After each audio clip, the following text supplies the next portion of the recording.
Good afternoon, everyone. Welcome back to Randall R. Sadler Stadium on the campus of Earlham College as we get ready for Game 2 of our doubleheader this afternoon. The Quakers winning the opening contest by a final of 6-3 over Wilmington. We're back once again here for the second contest. Colin Greavy will be going today in game number 2 for Earlham, and he'll be up against Jared Ferenchek. We'll talk about both pitchers coming up in just a few moments as well. Here's how the Wilmington Quakers will go in game number 2 of our doubleheader. Gage Bly will lead things off. He'll be at second base. Joshua Schwa will be back in center field and hitting second. Hitting third at first base, Jake Hyatt. Hitting in the cleanup spot, the designated hitter, Luke Kleindl. Hitting fifth in right field, Kyle Short. Hitting sixth, the third baseman, Shane Hale. Batting seventh in left field is Antonio Miller. Hitting eighth and catching, Ian Brinker. And hitting ninth and playing shortstop, Dan Hayes. Again for Wilmington in game 2, it's Bly, Schwa, Hyatt, Kleindl, Short, Hale, Miller, Brinker, and Hayes. For the Quakers in game number 2, it's Mark Gendro leading things off. He'll be at second base. Hitting second and third base, Sam Sprocket. Hitting third and DHing, Danny Dopp. Hitting in the cleanup spot at first base, Addison Robertson. Hitting fifth and catching, Ian Bach. Hitting sixth and playing in left field, Andrew McFadden. Batting seventh and playing shortstop is Mark Gendro. Take that back, Pinsur. Again, Brian Pinsur hitting in the number 7 hole. Hitting eighth in right field for the Quakers, getting the start here today in our second game, James Grace, the freshman out of Mason, Ohio. And then hitting ninth and playing in center field will be Kendall Baker. Again for the Quakers, Gendro, Sprocket, Dopp, Robertson, Bach, McFadden, Pinsura, Grace, and Baker. And as mentioned, the Quakers will go with Colin Greavy here in game number 2. Greavy, one game this year, 4 2/3 innings, giving up 7 hits, 4 runs, all earned, 3 strikeouts, and 4 walks. He has an ERA of 7.71 and no record after his first start against Wittenberg. Quakers won the first game, as mentioned, by a final of 6-3, and certainly the players of the game, Walter Talcott, 8 innings, 3 hits, no runs, 9 strikeouts, and 1 walk in the win. On the hitting side, Addison Robertson went 4 for 4. He drove in a run. Mark Gendro went 2 for 4, and Ian Bach had 2 runs driven in. Earlham holding on after building that 6-0 lead, and then Wilmington came back with 3 runs off reliever Austin Green in that 9th inning to make it look closer, but the Quakers now 5-0 on the year. Wilmington is 0-1, and Colin Greavy getting his final warm-up tosses here in game number 2. Quakers trying to go to 6-0 on the season with a win here in the second game, and then 2 more games tomorrow. Will begin things at 1 o'clock tomorrow afternoon. Now, Greavy getting his final warm-up tosses as the right-hander for the Quakers. Last year went 4-1, had an ERA of 5.28 through 61 1/3 innings. Has a pretty good fastball, a slider, a changeup, and has pretty good velocity on all of his pitches. So we'll see how he will certainly play out in game number 2. Game 1 took just 2 hours and 14 minutes, but when you have Talcott throwing the way he threw, you can get through a game pretty quick. So here's Gage Bly. Bly 0 for 4.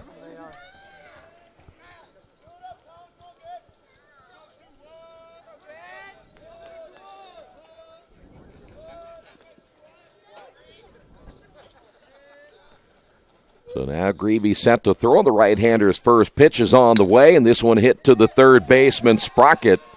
1 pitch, 1 out to begin things here in game number 2. And that'll bring up Joshua Schwa. Defensively for the Quakers, Ian Bach behind the plate, Robertson at first, Gendro at second, Pensur at short, and Sprocket at third. McFadden, Baker, and Grace from left to right in the outfield. And Greavy ready to throw. The next pitch on the way, and it's a fastball inside. 1 ball, no strikes.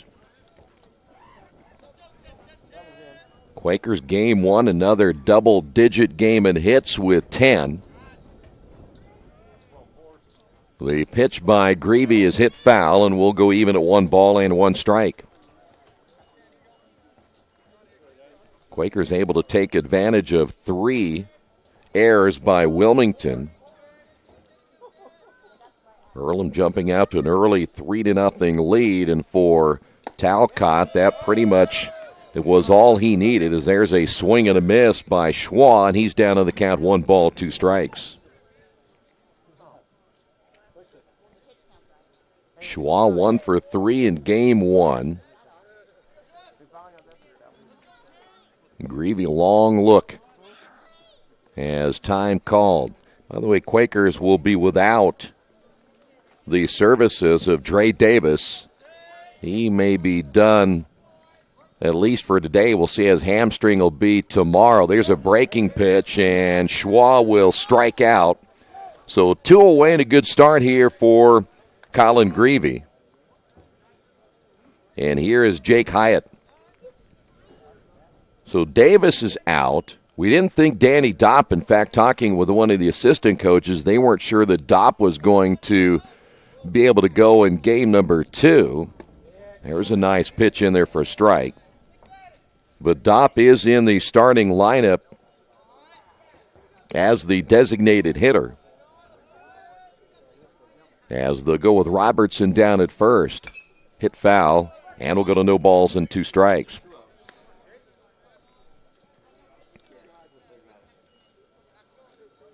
You're already without the services of Isaiah Shake, and now you're down Dre Davis. You don't have your backup catcher either available. He is sick. So the Quakers shorthanded here in game number 2. There's a swing and a miss, and an easy inning for the Earlham Quakers here in the top of inning number 1. And Colin Greavy, after half inning of play, it's Wilmington nothing. Earlham coming to bat. This is Earlham Baseball and Radio Troy Digital Sports. Some people are born lucky. Other people take luck into their own hands, avoid stepping on sidewalk cracks, and wouldn't dare walk under a ladder. But whether you were born with luck or make your own, when it comes to your insurance coverage, luck should have nothing to do with it. So talk to Indiana Farm Bureau Insurance today, or visit them online at infarmbureau.com to purchase an auto policy. Indiana Farm Bureau Insurance. Stop knocking on wood. Questions about your coverage in Wayne County? Call 765-962-9548 and ask for me, Kevin Shearer. Our community. It's where we live. It's where we work. It's where we play. At West End Bank, we're not just in the community, we're a part of the community. And that's why we support over 100 programs for local nonprofits and schools, including our financial literacy program that positively impacts countless students throughout the area. You bank locally, so we give back locally to watch people grow with endless possibilities. Earlham Baseball being brought to you this afternoon by Jason Wise of Better Homes and Gardens First Realty Group. He has an idea for an alternative fundraiser for your school group or nonprofit. If you list, buy, or refer a customer and mention this promotion, he'll donate 10% of what he makes on the transaction to the school group or nonprofit of your choice in your name. Tell your friends, family, and colleagues to mention this offer when listing with Jason Wise at Better Homes and Gardens First Realty Group. Give him a call at 969-3400. Well, we'll see another left-hander, Jared Ferenchak. Ferenchak last year, 11 appearances, 10 starts, went 2-5, 48 innings, giving up 72 hits, 43 runs, 42 of those were earned, 18 strikeouts, and 14 walks, and finished the year with an ERA of 7.88. So Mark Gendro, number 40, Mark Gendro, will be inserted into the leadoff spot for the Quakers. They'll move Baker back to number 9. Gendro 2 for 4 in game 1. He also scored a run and drove in a run, and the first pitch by Ferenchek is low and outside. 1 ball, no strikes. The lineup looking a little bit different in game 2 with Gendro in the leadoff spot, Sprocket hitting second, and that pitch a called strike.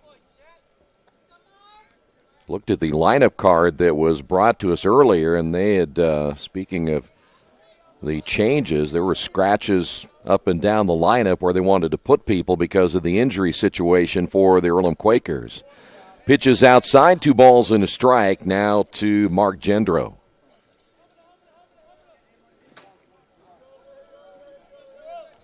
Well, we mentioned a cool day here today. But again, plenty of sunshine. That one fouled to the screen. 2 balls, 2 strikes. If you're just joining us again, the Quakers of Earlham won the first contest 6-3. Defensively for the Wilmington Quakers, Brinker behind the plate, Hyatt at first, Bly at second, Hayes at short, Hale at third. The wind and the pitch on the way, swing and a miss, and Gendro strikes out to lead things off for Earlham. Here in the bottom of the first inning, that'll bring up Sam Sprocket. In the outfield today for Wilmington game 2, Miller in center, Schwa in, Miller in left, Schwa in center, and Short in right. Sprocket 0 for 2 in game 1. Ferenchek with a pitch, and it's in there for a strike.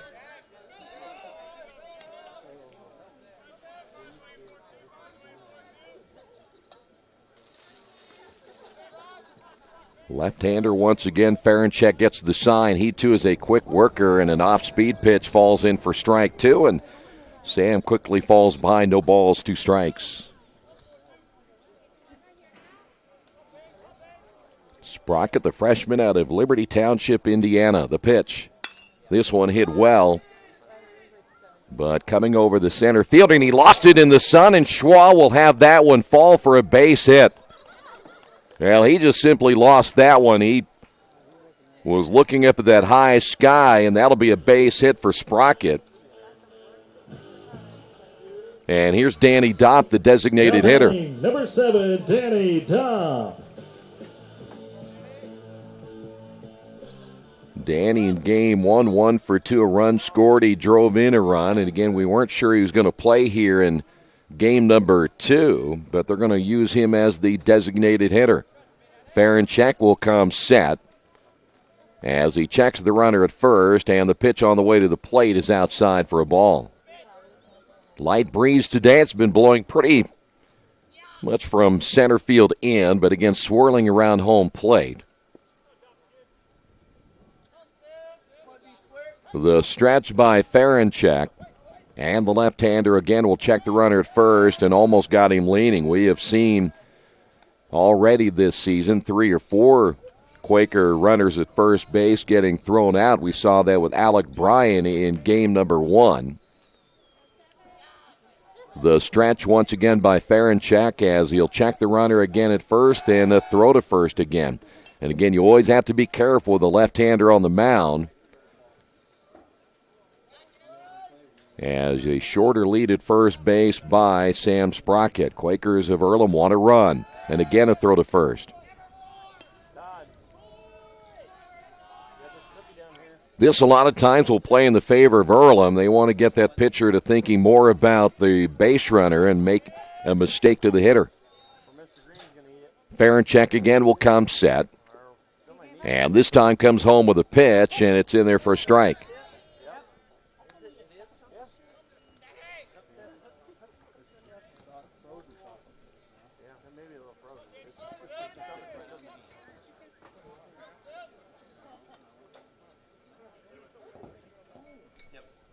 One ball and 1 strike. Ferenchek ready to throw to Danny Dopp. And another throw to first. But it's not a very big lead by Sprocket, so Ferenchek may be overemphasizing this concern about Sprocket at first base. Now Sprocket will get 1 foot on the green. The stretch by Ferenchek. And the pitch. outside, 2-1. For head coach Steve Sackis, sits in his 8th season. His philosophy is very simple. Get to the starter quickly and then see what that bullpen has to offer. And generally, it's not very good in many instances. Pitching is sometimes rather weak when you get past perhaps the first 3 or 4 starters, and that bullpen generally is not real good. And Wilmington struggled last year in their pitching department. The stretch by Ferenchak and the pitch on the way, swing and a miss. We saw in that first game that Joey Hollenbach threw pretty well until, again, we saw the couple of errors that maybe offset his pitching. He ended up with 7 strikeouts against Earlham hitters. 2 balls and 2 strikes. Ferenchak again will come set. Good lead at first base now by Sprocket, and the pitch is on the way to the plate, grounded toward the third baseman. Hale will charge and throw, and there is 2 away. Close play at first base as Danny hustling down the line. Many of the Earlham fans thought it was a much closer play. So 2 away with a man at second base, and that'll bring up Addison Robertson.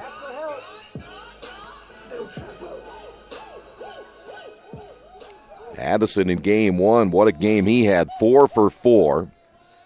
Drove in a run. Also scored a run. See if he can make it 5 for 5 on the day. As that pitch in the dirt, 1 ball, no strikes.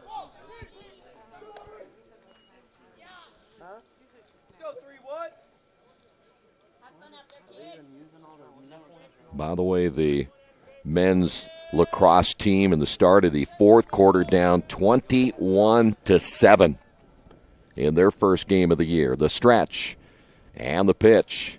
Breaking ball gets away from Brinker and advancing on to third. That'll be a wild pitch on the left-hander Ferenchak. And now Earlham has a run just 90 feet away from making this a 1-0 ball game. 2 balls and no strikes now to Robertson.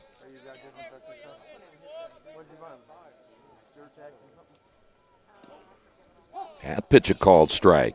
Robertson backing away and thought that pitch might have been low and inside.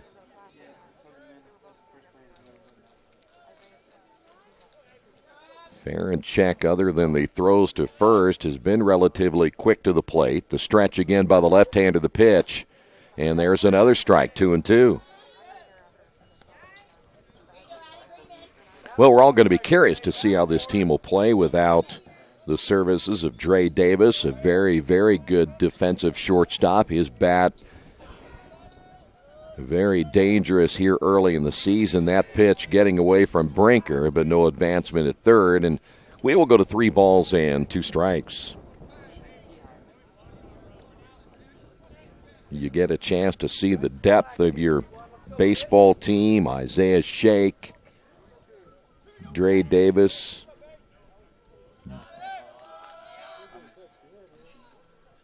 There's a ground ball back to the pitcher. Ferenchak on to first, and that'll do it for the Quakers. We will move on to the top of inning number 2 on the Wesley Bates Wealth Management scoreboard. No score. This is Earlham Baseball and Radio Troy Digital Sports. Since 1994, Beach Automotive has provided motorists in the Richmond area with comprehensive auto repair services that include car and truck care, alignment, brakes, tires, engine, transmission, and more. You'll be hard-pressed to find the same level of expertise that our auto mechanic specialists provide. For a high-performing vehicle, trust Beach Automotive. To learn more, call 765-966-8181. Beach Automotive, 110 East Main Street, Richmond.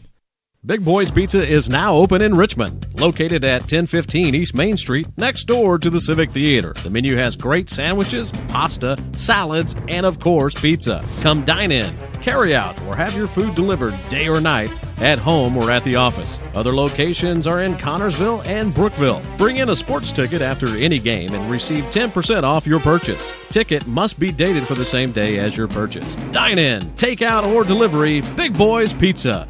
765-488-0023. Back here at Randall R. Sadler Stadium as the Earlham Quakers and the Wilmington Quakers battling it out here as Earlham takes game one. We're in game number 2. Kleindl, Short, and Hale all due up.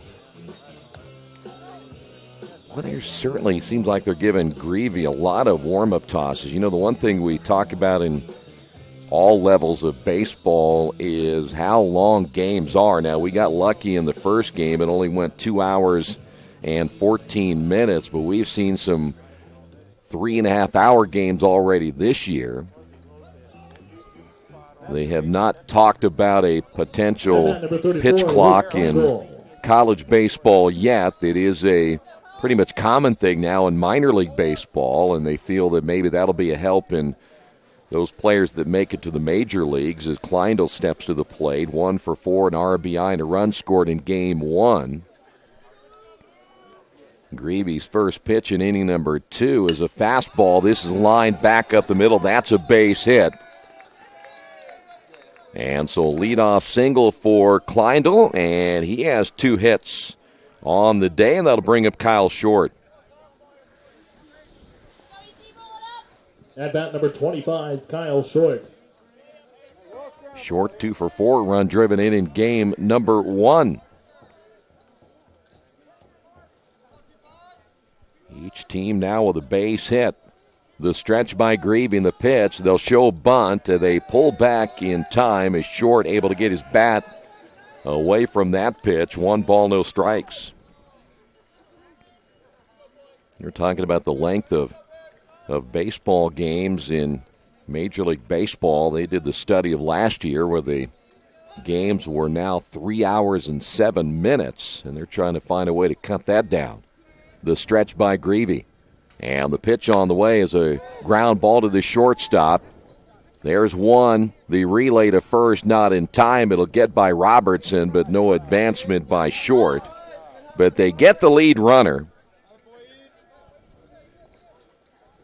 Pansura to Gendro for the out. Short will reach on the fielder's choice, and that'll bring up Shane Hale.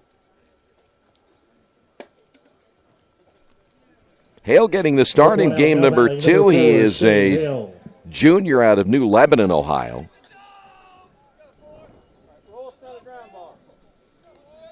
So 1 away here in the top of the second inning. Greavy comes set as Ian Bach will set up on the outside corner. They'll bunt right side. Fielding his position and throwing on to first is Greavy. And the Wilmington Quakers now have a runner in scoring position. That'll be a sacrifice as Antonio Miller will step to the plate. And so 2 away as Miller played briefly in game 1. Went 1 for 1 and gets the start here in game number 2 as Greavy steps off the mound.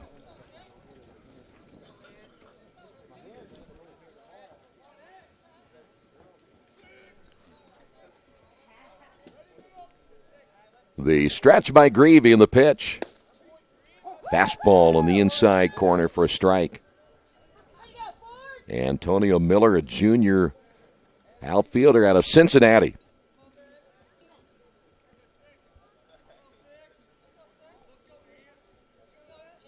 Greavy again will get the sign from Bach. The runner at second base short, and Greavy turns and bluffs the runner back. This is not a Wilmington team that, at least from what we have seen over the last couple of meetings, is a team that likes to run. I'm sure they'd like to, but not as much of a running team as Earlham. The stretch by Greavy and the 0-1 pitch on the way. Pitch it was out of the strike zone, and Miller swings and misses and falls behind it. No balls and 2 strikes. By the way, the lacrosse team now down 23-8.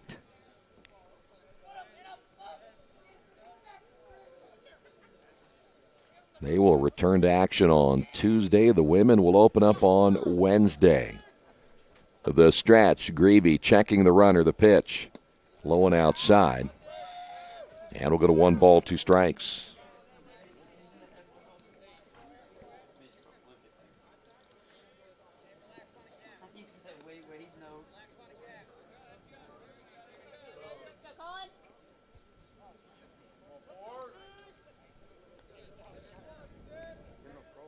Greavy will have Ian go through the signs once again as Miller waits patiently for the right-hander to throw. Straight away in the outfield, the stretch and the pitch on the way, swing and a miss, and they throw down, and there's a ball that goes into left field. It doesn't matter because that was out number 3. We will head to the bottom half of inning number 2. No score here at Randall R. Sadler Stadium. This is Earlham Baseball and Radio Troy Digital Sports. Kate's Cages is the #1 indoor training facility for baseball and softball in Richmond by far. With top-flight instructors, you will learn how to play the game the right way. Everything from pitching, hitting, catching, and fielding. Kate's Cages will also have the opportunity to participate in triple play fall ball, the softball academy, individual and team camps, and individual private workouts. Kate's Cages Baseball and Softball Indoor Training Facility, 1366 Rose City Boulevard. Call 993-2353 for more information. At First Bank Richmond, we provide you with an excellent banking experience. Whether it's personal checking, savings, mortgage loans, consumer loans, retail lending, or trust and investments, you can count on First Bank Richmond. First Bank Richmond has been serving the Richmond area since 1887. For more information, give them a call at 962-2581 or go to their website at firstbankrichmond.com. Georgia Direct is your one-stop source for floor coverings and decorating ideas for remodeling a home, office, kitchen, or bathroom. Their showroom offers quality products from Mohawk, Shaw, Armstrong, Craft-Made, and many more. They proudly offer Richmond the best quality and variety of home design solutions at competitive prices. At Georgia Direct, their goal is to deliver an outstanding customer experience from selection through installation. Georgia Direct Carpets and Cabinets, 5200 National Road East, Richmond. Bottom of inning number 2, the Quakers will lead things off with Ian Bach.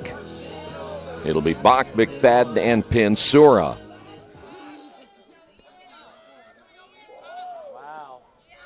Ian catching back-to-back games, went 1 for 2 with 2 runs driven in game 1. He'll see Farron check for the first time, and the left-hander's pitch in there for a strike.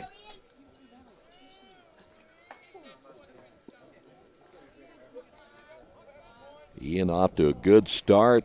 9 runs driven in on the season, and he'll fall behind at 0-2.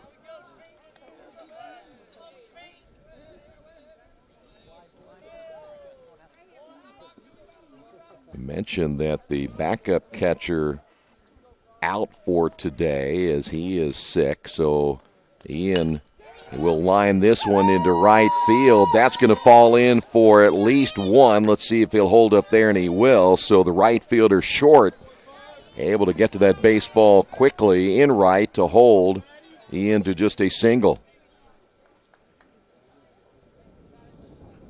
Now here's batting McFadden. number 16, Andrew McFadden. Earlham will pick up their second base hit.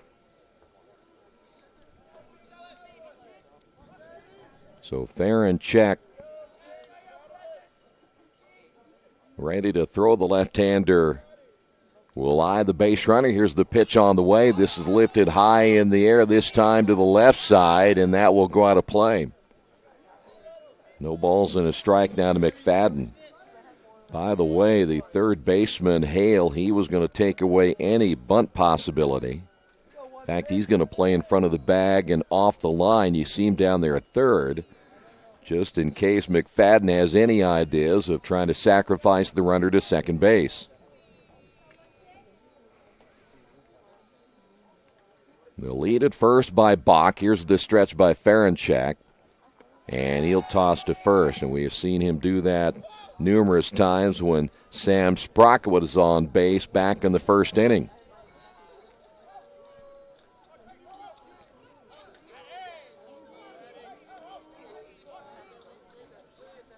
The stretch by Ferenchak.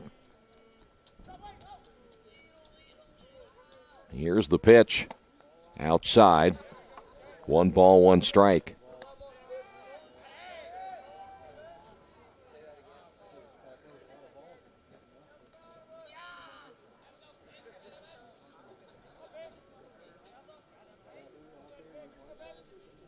Ferenchak will get the sign from Brinker as he comes set. Again, a long look at the runner at first.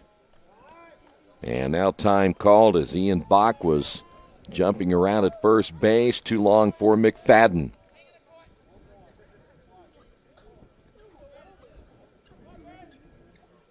Here's the stretch again by Ferenchak. This game's pace a little bit slower than game 1. There is a nice breaking pitch, and McFadden able to lay off. And 2 balls and a strike. McFadden, another one of the many freshmen getting a chance to play, not only with the injury situation, but guys who have come in and filled some holes off that team last year. Here's the 2-1 pitch, hit well into left field. That was a solid base hit by McFadden. And now the Quakers have runners at first and second, and here's Pinsura.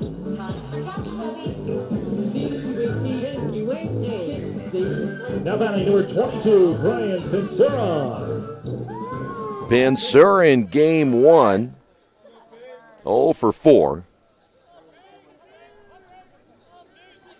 His first look at Ferenchak, the left-hander, and time is called again.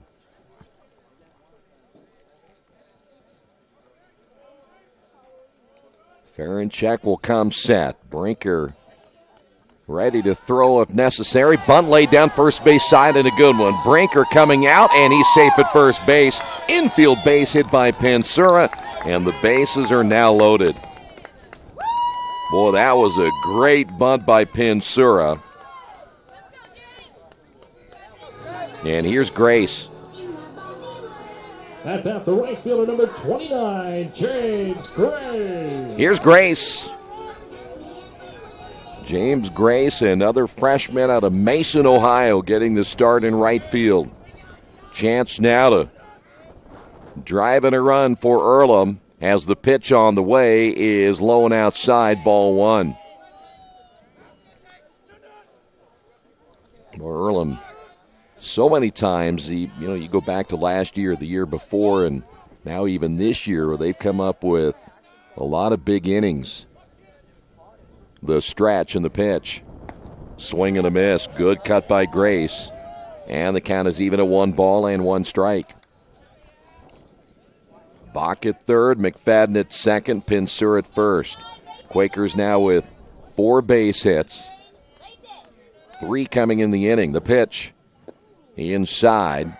And we'll go to 2 balls and a strike.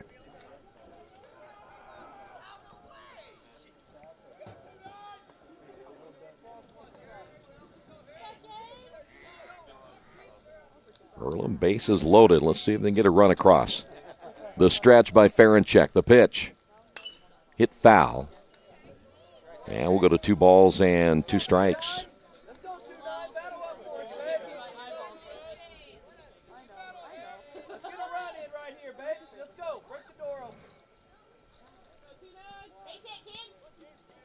Still no outs here in the bottom of inning number 3 in our second game of the day. Ferenchak's pitch on the way, and he misses outside, so we'll go 3-2. Well, your freeze on the line drive. Make sure you don't get doubled off base, and don't take yourself out of a potential big inning right here. Ferenchak will get the sign from Brinker. The pitch. And it's grounded to the third baseman, Hale. He'll throw to the plate. They'll get the force of Bach. And there's one away.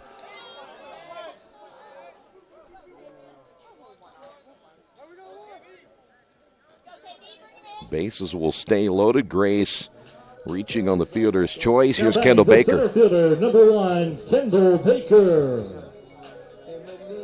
Still like to see Kendall, if he can, swing the bat. He came into the doubleheader today hitting at .300, but I'm not quite sure he is comfortable at the plate yet. The pitch is a breaking ball that just misses outside. Brinker trying to frame that on the outside corner. And we'll go to 1 ball, no strikes. These are situations right here where you need your seniors to come up for you, as this one is hit to the left side. And this one will get out of play just behind the Wilmington bullpen. Stay back and drive something. Let's go. 1 ball and 1 strike.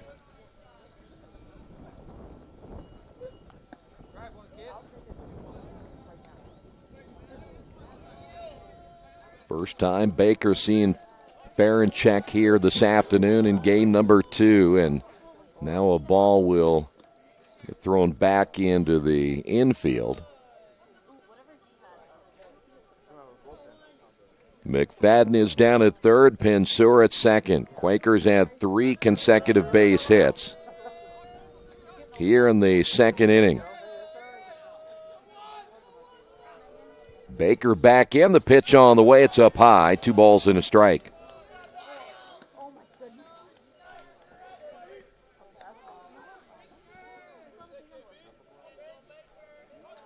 Farinchek trying to get out of trouble as he comes set once again, and the pitch on the way is a breaking ball, also hit to the left side. Coming over will be Miller in fair territory, makes the catch. Runner at third will tag and score, and Earlham on top of this one, 1-0.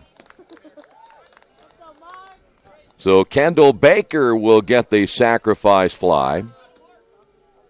And an injured player, Miller, down after making the catch in left field. So I don't know if he maybe hurt his hamstring as well. Yeah, they'll go check him out. McFadden, by the way, scoring the run for Earlham. And 2 away here in the bottom of the second inning.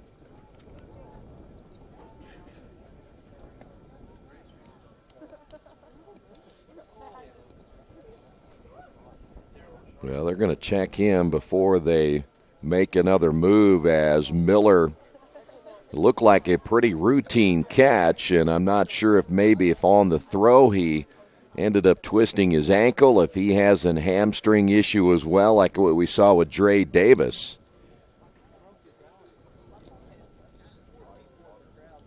But Wilmington may be forced to make a change in their lineup.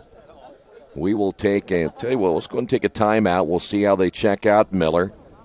If we get an update on him, we'll let you know. The Earlham Quakers on top of this one, 1-0. Hey, this is Steve, and out of Jiffy Lube the other day, a customer came in and said, Steve, this was my 100th oil change on this car, and you've done them all. Hi, my name is George Farrell, and I've been coming to Jiffy Lube for over 14 years.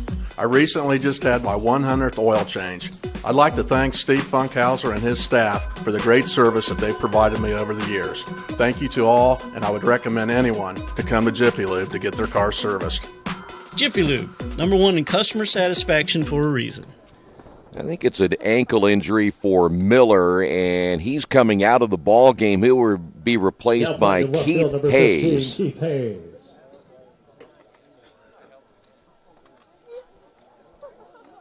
So Miller, again, he may have twisted his ankle when he stopped and planted on the throw.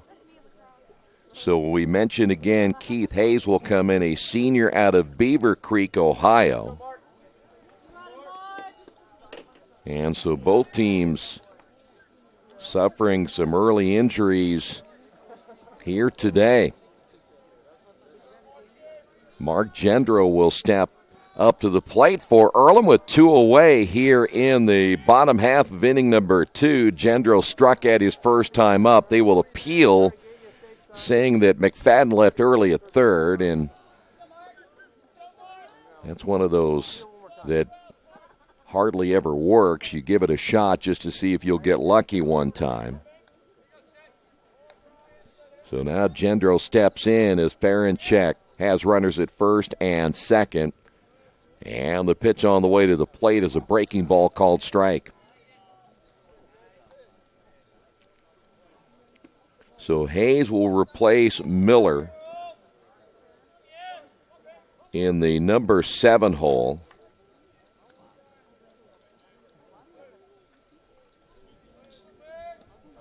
The stretch by Ferenchek.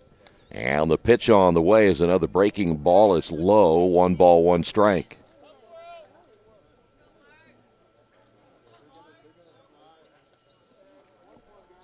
So we have Dan Hayes at shortstop, and now we will have Keith Hayes in left field for Wilmington. The stretch, the pitch, and the runners take off, and that one hit into the screen.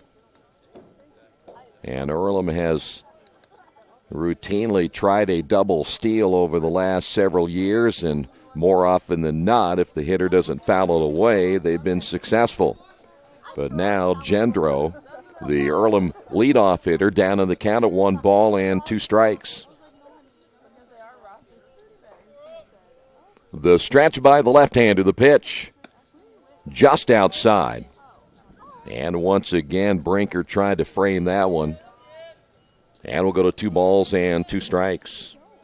Boy, long rest here for Colin Greavy.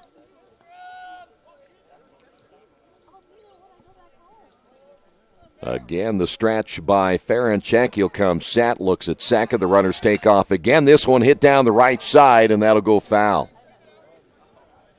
Gendro was just a couple of feet away from extra bases and probably 2 runs scoring.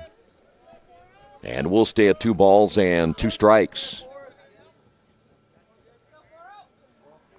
And it looks like we're at a final here. The men's lacrosse team in their season opener losing to Fontbonne 25-7. Ferenchek's pitch. Runners take off, this time hit to the left side and foul. So Gendro not going away quietly here in the bottom of the second inning.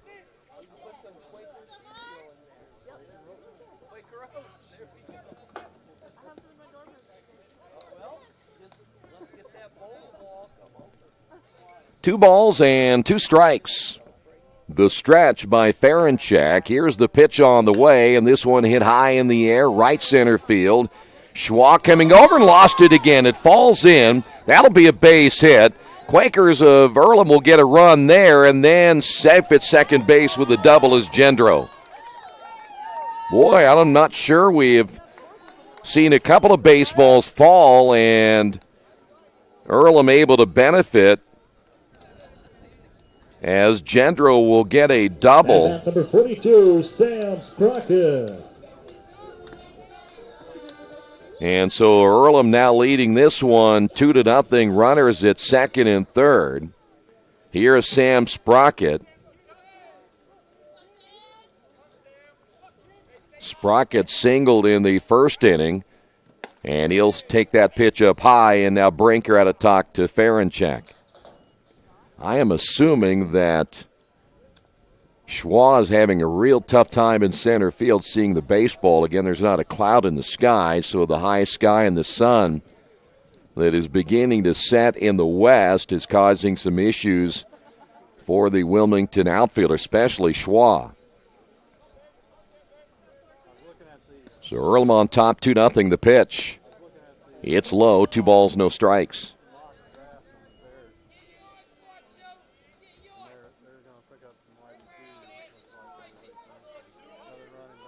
Sprocket steps back in. The left-hander Ferenchek with a pitch, and it's inside. 3-0 now to the number 2 hitter, Sam Sprocket.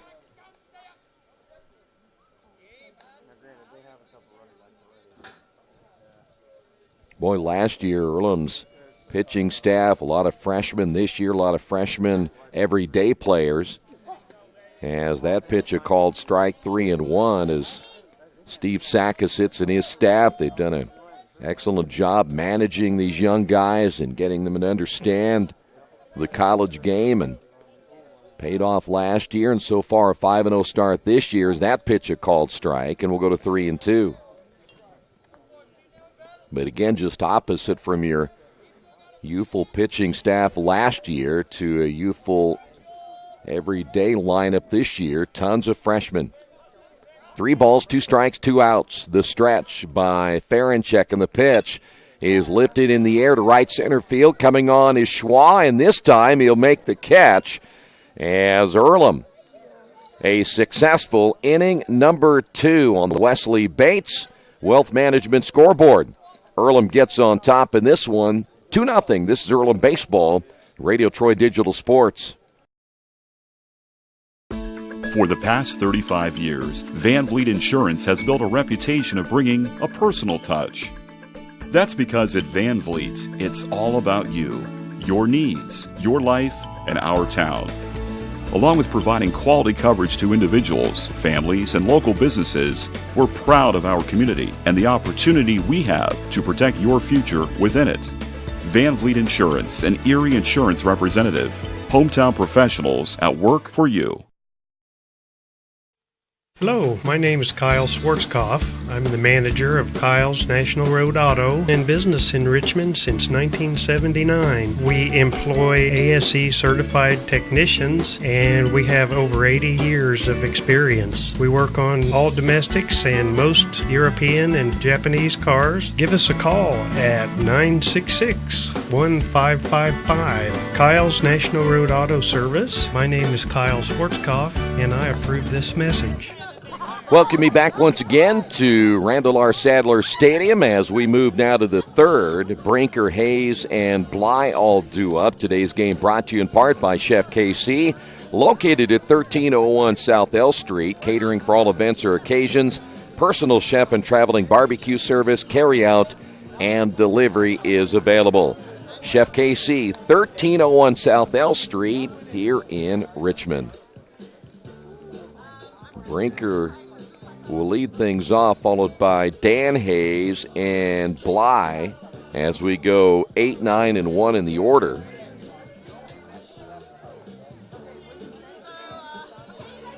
Well, Brinker gets the start in game number 2 behind the plate. He's a freshman out of Frazeysburg, Ohio.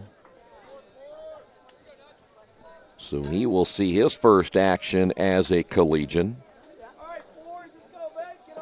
And Colin Greavy now, 3 strikeouts, just 1 base hit so far in 2 innings. And the right-hander's pitch is on the way. Good movement on the fastball as it caught the outside corner for a strike, 0-1.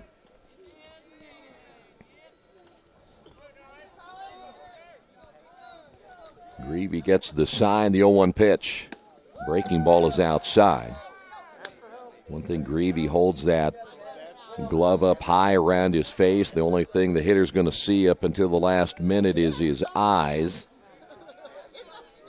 So he doesn't really tip off anything other than when you get a chance to see the pitch, and there's a swing and a miss. Other than that, he hides the ball pretty well, 1-2.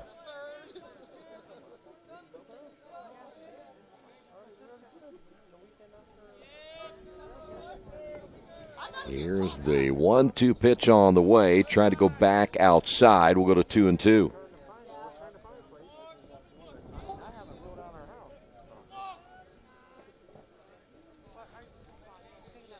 Two balls and 2 strikes now to Ian Brinker.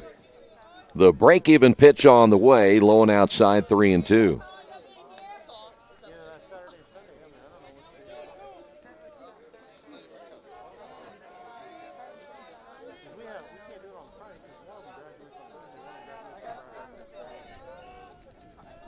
The payoff pitch, high in the air, left side, the shortstop. Pensur will make the catch, 1 away. Here's Dan Hayes. Of course, with the sun coming in from the west and a lot of glare, we have about as clear of a picture as we can get for you today. We use the Earlham camera this year so we can at least move it around a little bit more instead of a complete still like we've had over the last couple of years. That one is hit straight back. No balls and a strike now to Dan Hayes. Hayes, the leadoff hitter in game one. He went 0 for 4 and had a tough day. Struck out 3 times. Now they put him in the number 9 hole. Greavy with the leg kick and the pitch. Did he go around? He did not. And the count is even at 1 ball and 1 strike.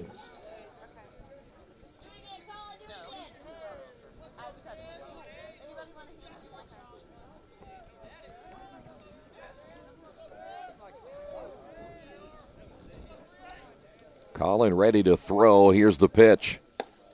Boy, big cut by Hayes. And he's down to 1-2.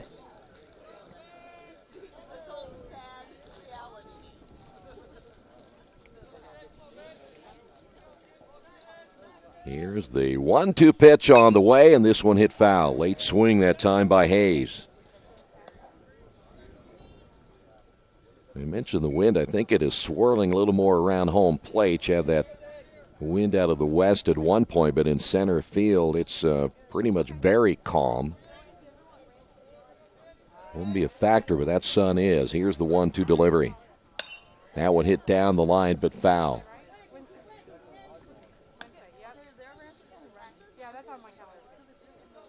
So Hayes battling here in the top half of inning number 3. Wilmington so far just the one hit by Kleindl. As Greavy looking for his first win of the year. Here's the pitch, and it's low and inside. 2 balls, 2 strikes.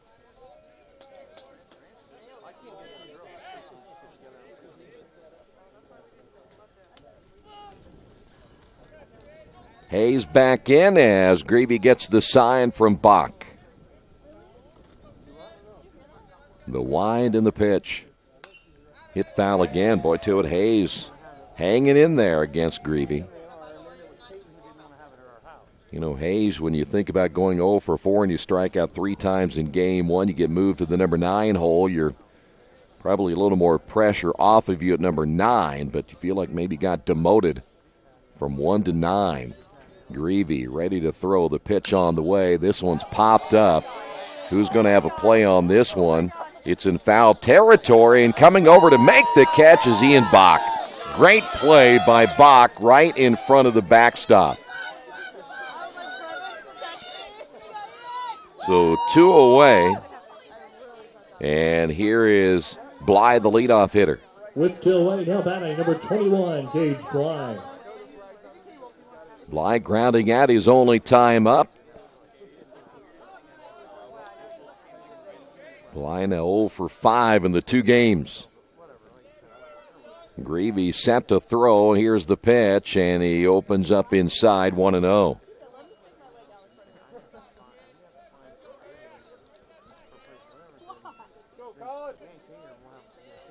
Top of inning, 3-2 away.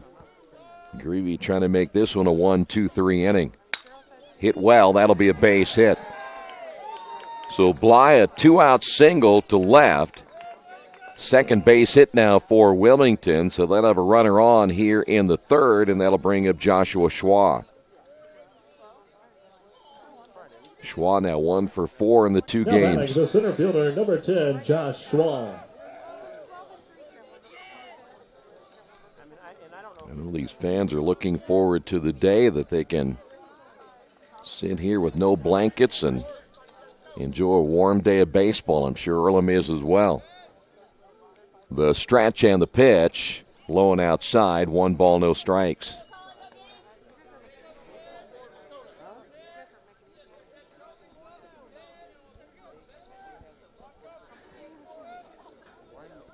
Schwa 0 for 1 today, a strikeout victim back in the 1st. Bach will set up on the outside. Here's the 1-0 pitch. Tapped left side, charging the 3rd baseman Sprocket, and that'll go foul.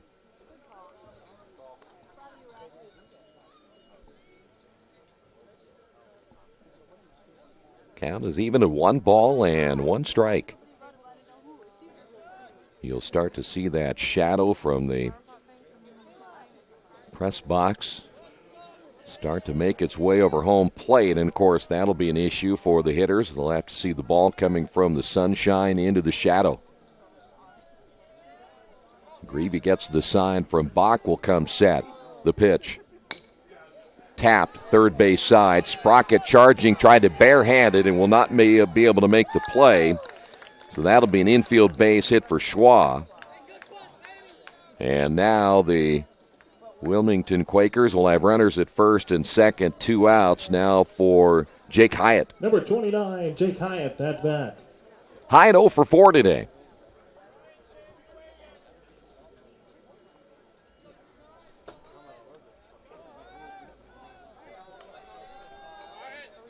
Wilmington down in this one 2-0, but now threatening against Greavy here in the third inning. The stretch. Greavy will check the runner at second. The pitch on the way. This one will be hit well into right field, but right at Grace, who'll make the catch, and the threat is over. We move to the bottom of the 4th inning. Take that back, bottom of the 3rd inning. On the Wesley Bates Wealth Management scoreboard, Quakers of Earlham on top of this one, 2-0. Hi, this is Steve Funkhauser, and I was talking to someone the other day about how friendly and professional the crew at Jiffy Lube is, and they said, "You are always so upbeat. I'm going to call you Mr. Positive." And so now I am Mr. Positive. And I want you to know how proud I am of you and that you are doing a great job today. And hey, do something nice for somebody. Make somebody smile. Smiles are contagious, you know. I want you to have a great day and the horse you rode in on. Jiffy Lube. Fast, friendly, professional. I'm Mr. Positive, and I approve this message.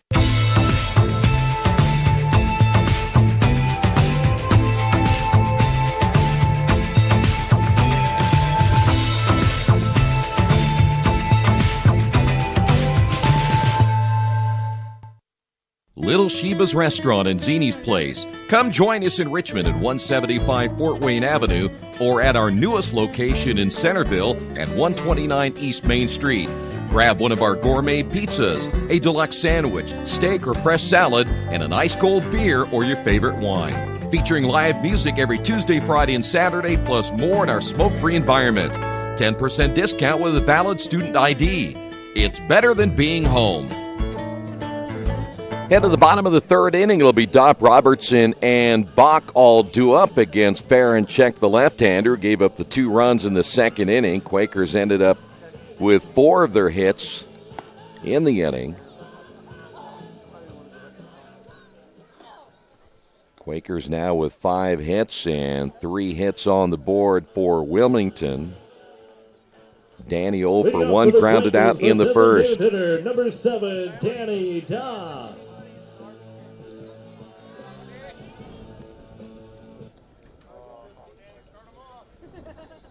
Danny DHing in game number 2, got the start at first base in the opening game. There was word that maybe he would not play here in game number 2.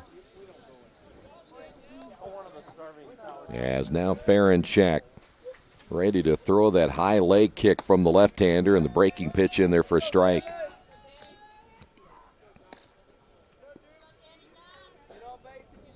I want to remind you all you can follow along on live stats if you choose to do so on GoEarlham.com. This one hit well down the line. That'll be a fair ball.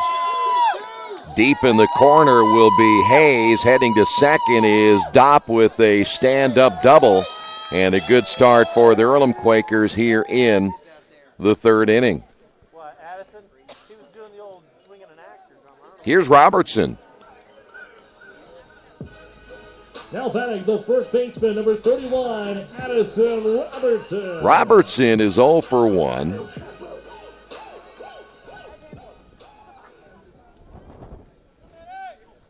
Right-hander now throwing in the Wilmington bullpen. The stretch by Farrencheck. Second baseman Bly bluffing to second base. This one is going to be hit into right field, and almost dropping it is short as that popped out of his glove. Heading to third will be Danny Dopp, and I think he may have left early. And I think they're going to go ahead and appeal that down at second base. But in Danny's defense, he thought that the ball was dropped at one point. But Robertson is out number one, and let's see if they will now appeal that at second base as Ian Bach will step to the plate next.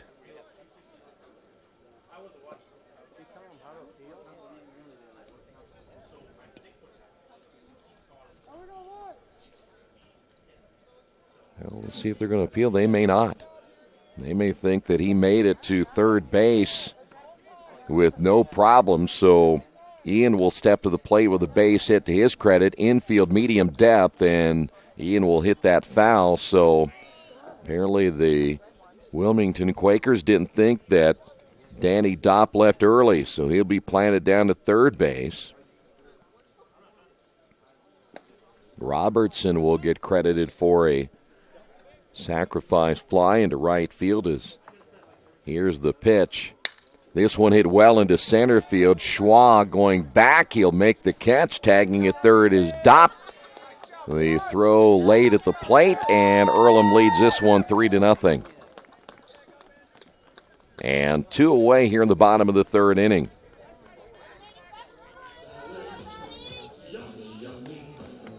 Ian continues to drive in runs here early in the season. Here's McFadden. McFadden singled and scored a run in the second inning.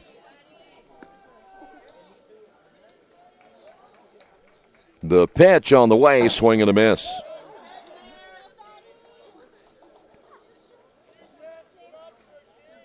Well, now in 2 straight games, Earlham jumping out in front. The pitch is hit high and foul.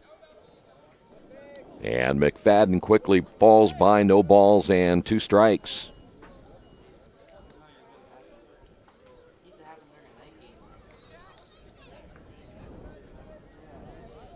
Earlham jumped out in front in game 1. In fact, at one point led that one 6-0 before Wilmington got the 3 runs in the 9th inning. That one is hit into left field, and making the catch will be Hayes.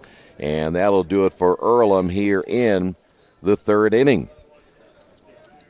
We will head to the top of the 4th on the Wesley Bates Wealth Management scoreboard. It is Earlham on top of this one, 3-0. This is Earlham Baseball and Radio Troy Digital Sports. Mancino's is family-friendly, serving fresh grinders, pizza, pasta, and salads daily. They serve great food priced for family budgets. And whether it's one of their homemade grinders, salads, or pizza, there's sure to be something for everyone in your family. Our baking process may cost a little more and take more time, but the end result of freshness and flavor make the real difference in all of Mancino's award-winning products. Mancino's of Richmond. Give them a call at 966-1161 or go to their website, mancinosofrichmond.com.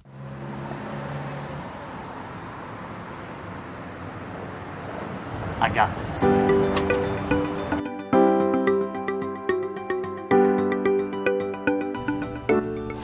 I got this.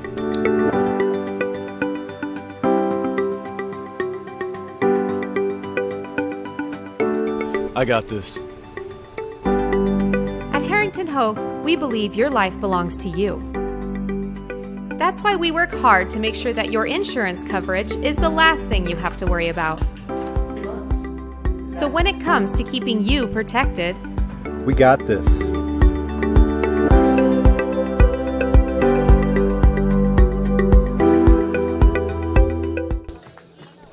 Well, Colin Gravy now spotted 3 runs as we head to the top of the 4th inning.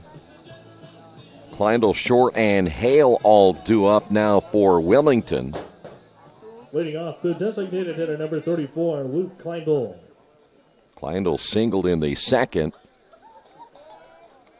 Gravy so far 3 innings, 3 strikeouts, has not walked a batter as of yet, and again has given up 3 hits. Gravy ready to throw on the pitch. It's up high, 1 ball, no strikes.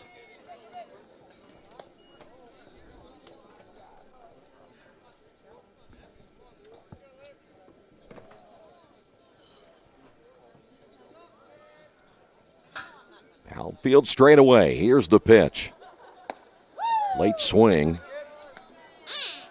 And the count 1 ball, 1 strike.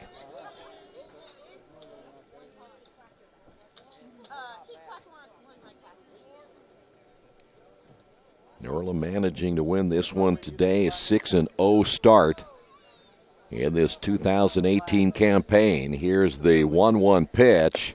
And another swing and a miss. That's a home run cut there by Kleindl. One thing that Greavy does have, he does have pretty good velocity on his fastball. Changes it up very well when he goes off speed. And if you're not ready at the plate, you can be a little bit behind. Boy, you hate to see that happen. As Kleindl takes one for the team, you got ahead in the count, 1 ball, 2 strikes, and then you come inside and hit him. So Kyle Short will step to the plate 0 for 1.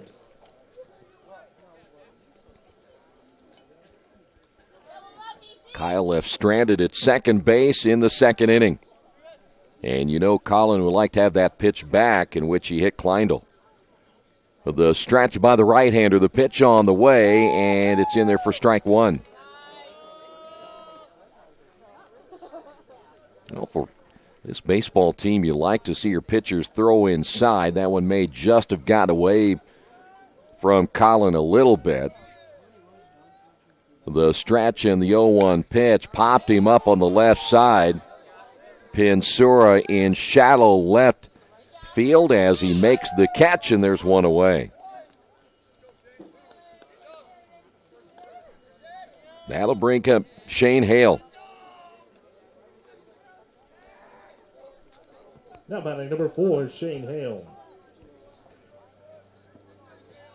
Again, still a cool day today. If you're looking at Greavy trying to throw inside, perhaps lost a little bit of grip on the baseball. When things get warmer, that'll change. Greavy's pitch on the way is a high fastball. And we'll go to 1 ball, no strikes.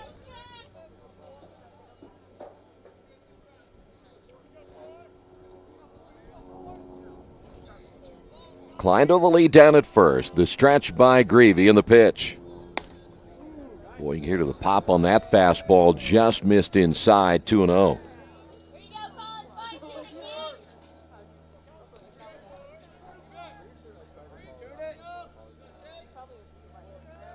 Greavy gets the sign from Ian. Here's the stretch once again. The delivery on the way, and he came back inside and got the inside corner with that fastball. We mentioned in the series against Wittenberg, if the pitchers fall behind in the count, then it's pretty much up to what the coaching staff wants the pitcher to throw next. The 2-1 delivery on the way, that's in there for strike number 2. Now, if he gets ahead in the count, had 1-0 or I should say 0-1 or 0-2, then they generally let the pitcher decide which pitch he wants to come back with. 2 balls and 2 strikes. Greavy will come set the pitch. That one reached out and poked foul by Hale. And we will stay at 2-2. Down 3-0, and if you're going to try to manufacture something, if your offense is struggling a little bit, we might see Kleindl maybe take a chance here in the 4th inning. The later you get, the less chance you're going to try. He's got a pretty good lead down at first base.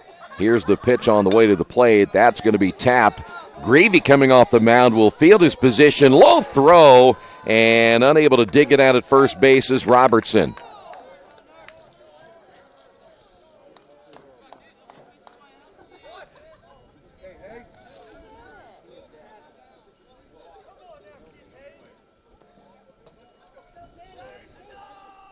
So we're waiting for them to decide which it's going to be, either a base hit or an error. He did field it cleanly. The throw was bad, so I think you got to give him an error.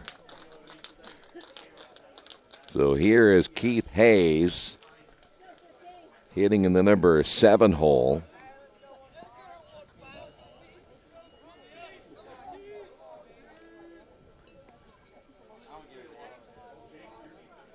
Here's the stretch again by Greavy, and the pitch on the way, and a snap throw to first, and boy, dug out by Robertson. So you giving him a hit? That's why you should never let basketball players be official scorekeepers. So they're going to give Hale the infield base hit.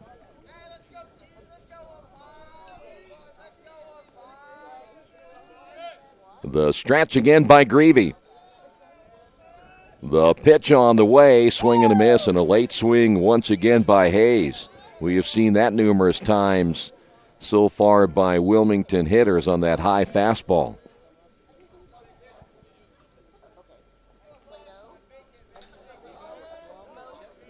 One ball, one strike. Two runners on. Here's we play in the top of the fourth inning. Time called by Hayes.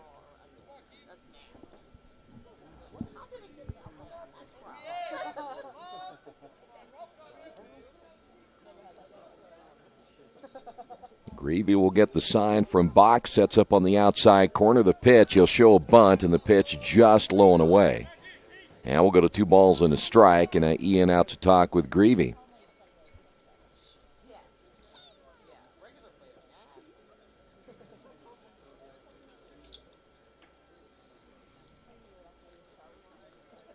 Well, the Wilmington Quakers again got things going a little bit in the first game when they scored the 3 runs in the top of the 9th inning. It was against reliever Austin Green. They've had 2 runners in scoring position in this game off of Greavy. Up to this point as that throw goes to first, and now you have runners at first and second here in the 4th inning.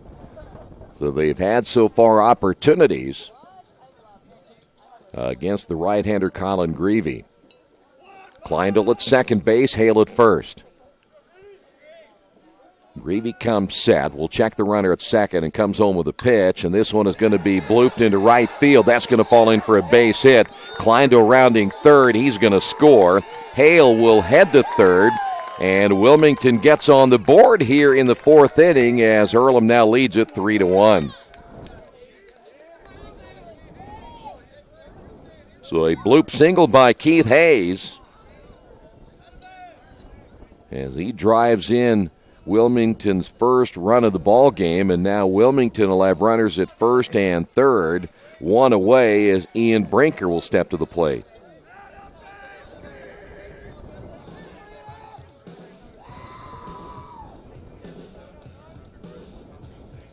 So now Wilmington with 5 hits and a visit to the mound for the Quakers. Well, now we're going to see some activity in the Earlham bullpen. Brinker 0 for 1. At bat number 9, Ian Brinker.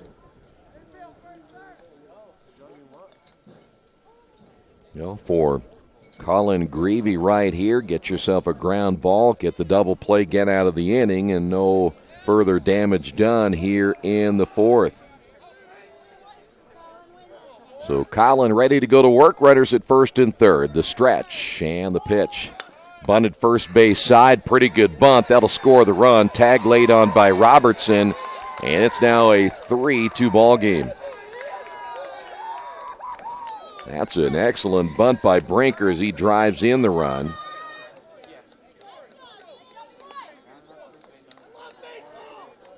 And here's Dan Hayes. Number 38, Daniel Hayes.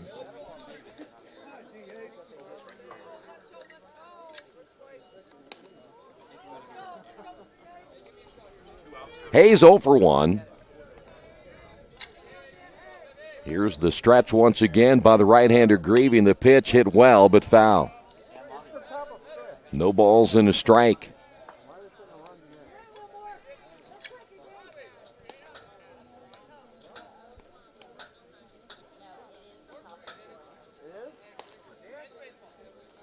Well, Wilmington right back in this ball game here in the 4th inning. Greavy comes set. Check of the runner at second base, and the pitch is a breaking ball outside. We'll go even at 1 ball and 1 strike. Well, Keith Hayes getting inserted into the lineup after the injury to Miller in left field, and he produces here in the 4th inning.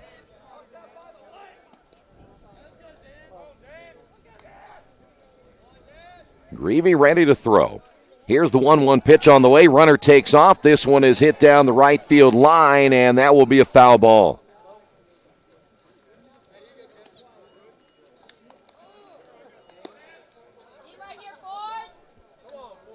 One ball, 2 strikes.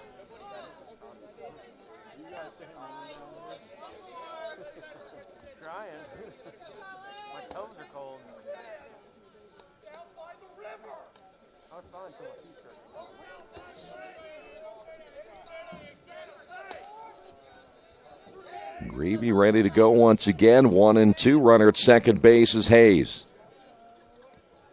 The stretch. Outfield straight away, but shallow, except for in left field. That's McFadden. And now Greavy looking the runner back. The wind, little breeze we had moments ago, has virtually died down completely in center field. Well, you could see, though, Kendall Baker in center, even with sunglasses, shading his eyes, as that sun's going to be tough to battle here the rest of the way. The stretch, the pitch. Swing and a miss and a strikeout. That'll do it for the Wilmington Quakers here in the 4th inning, but they will pick up 2 runs on the Wesley Bates Wealth Management scoreboard. Quakers of Earlham lead this one 3-2. 2 runs off 2 hits. No errors in lead 1. Best One Tire and Service has been committed to our partners since 1948. With more than 250 locations in 26 states, Best One puts over 1 million tires on the road every year. Superior tires, expert service, competitive prices. Best One Tire and Service, where the best costs less. Hi, I'm Roger Clark with Best One of Richmond. Because Best One is one of Bridgestone's largest retailers, we offer exclusive Bridgestone savings. Visit us in Richmond to save on Bridgestone tires today.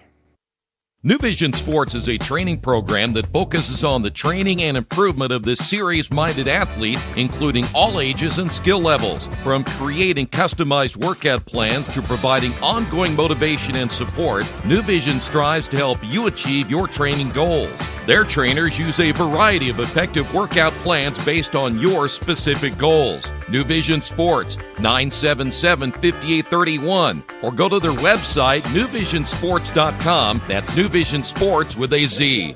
3-2, bottom of the 4th. It'll be Pinsura, Grayson, Baker.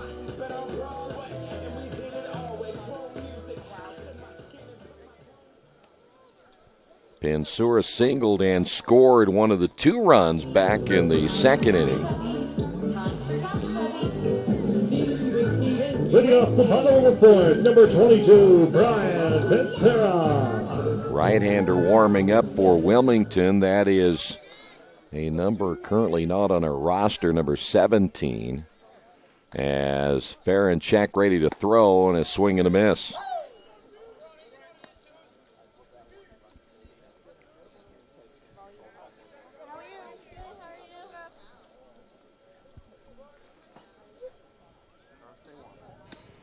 Pitch is low and outside. 1 ball, 1 strike. I mentioned that shadow getting closer and closer to the hitters.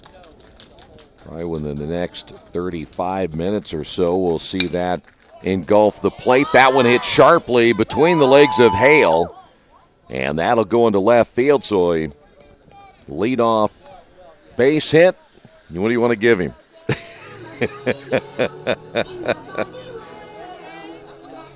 As hard as that was hit, I'd call that a base hit. So Pinsura gets his 2nd base hit. Now batting number 29, here's Grace. James Grace. And the only reason I say that, it pretty much ate the 3rd baseman Hale up, as he probably didn't see that till late. Hale 0 for 1, reached on a fielder's choice. Earlham now with 7 base hits. Here's the pitch on the way, low and inside, and the runner takes off late. Throw down to second, not in time. Pinsura now with a stolen base. And now Earlham with a runner in scoring position.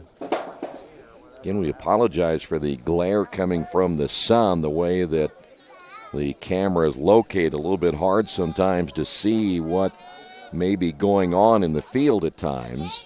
Here's the stretch and the 1-0 pitch. Bunted foul. And they will bring him back.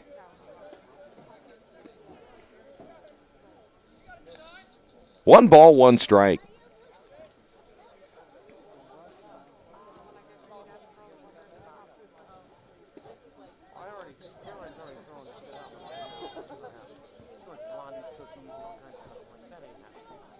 So 1-1 now to Pinsura as he'll step back to the plate. Runners, I should say Grace at the plate. Runner at second base, Pinsura.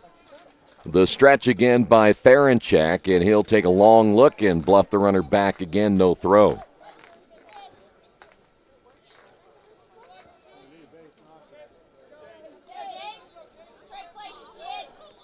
The stretch by Ferenchak. And he'll come home. The runner takes off. The pitch is in there for a strike, but another stolen base by Pinsura. And he got a great jump that time on Ferenchak. And now Earlham has the fourth run of the ball game down just 90 feet away. See if Grace can get an RBI right here. Good cut. Fouls it into the screen. Will stay at 1-2. Infield is in now for Wilmington.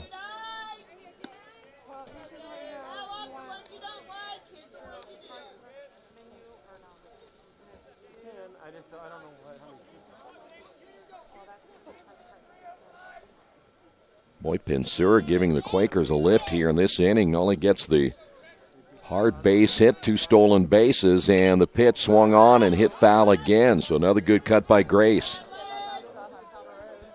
You know, you like the young players we have seen for Earlham. I know it's very early, and all this play that we're doing right now leading toward the HCAC schedule, which again has been cut down from 27 games to just 18. Your margin of error in the conference a little bit smaller. The 1-2 is outside.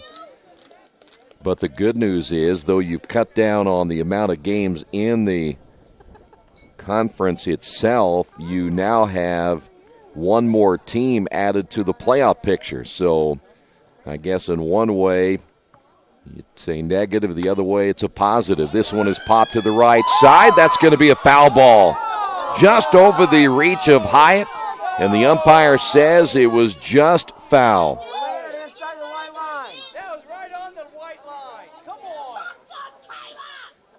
Hear that? Some of the fans downstairs didn't like that call, which I always find interesting that they can see down the line on the white line. They said the ball hit, and the umpire's right there watching it on a very flat surface. Not like there's any dip here at Sadler Stadium down the lines. A lot of times behind third and behind first base, there's a little dip where you really can't see it. Here's the pitch on the way, hit foul again, and how about Grace really battling here in the fourth inning?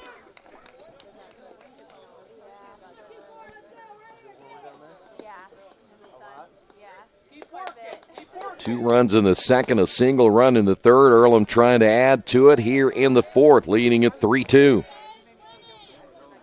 Infield stays in. Ferenchak, the left-hander, trying to get out of trouble. The pitch. Breaking ball stays outside. Good eye that time by Grace, and we'll go to 3-2. Said there's a right-hander throwing in the Wilmington bullpen. He's number 17, but I don't have a number 17 on our roster. He will become Clint Eastwood. Here's the pitch. Low and inside. That'll be ball 4. So Grace on down to first base, and here's Kendall Baker.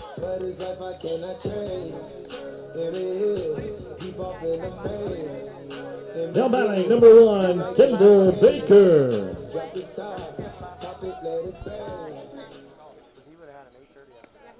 So now Kendall has a chance to drive in a run here in the fourth inning. Farinchek will come set. The pitch is a pitch out as they're anticipating a bunt right there. The third baseman, Hale, charging in. But the pitch is outside. Again, 1 ball, no strikes. Kendall has been known to bunt in this situation, so don't be surprised if he does it again. Loves to lay down the bunt. The stretch by Farinchek. Runner at first takes off, and no throw, and they'll throw to third, and he gets by Hale. And Earlham will score a run. Grace advancing all the way to third. And Earlham on top of this one now 4-2. I think that Coach Pennington down at third wanted an advancement because the runner had already made it to second base by the time, and they will get it.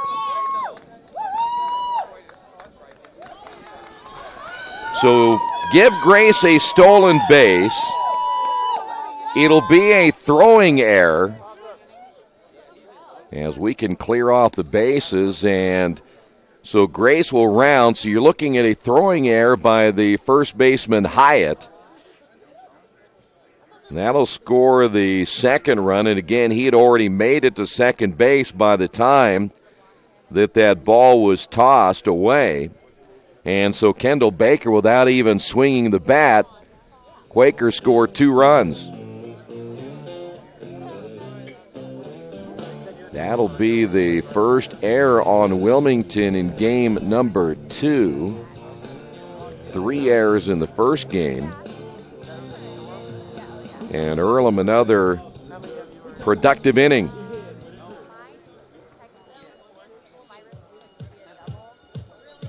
Boy, you love to be at the plate when everybody's scoring. It takes all the pressure off. You don't have to produce yourself.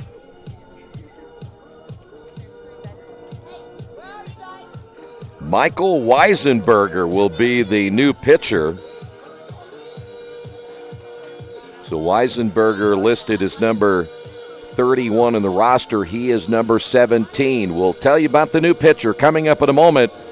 Earlham on top of this one, 5-2. As an internet service provider, Parallax Systems offers reliable residential high-speed internet service and business service. With a fiber backbone reaching over 150 miles, we have created a multifaceted delivery system. Our dark fiber leasing has proved beneficial to public and private sectors alike. Parallax serves Wayne County and surrounding areas. Parallax Systems, when speed matters, a division of Richmond Power and Light.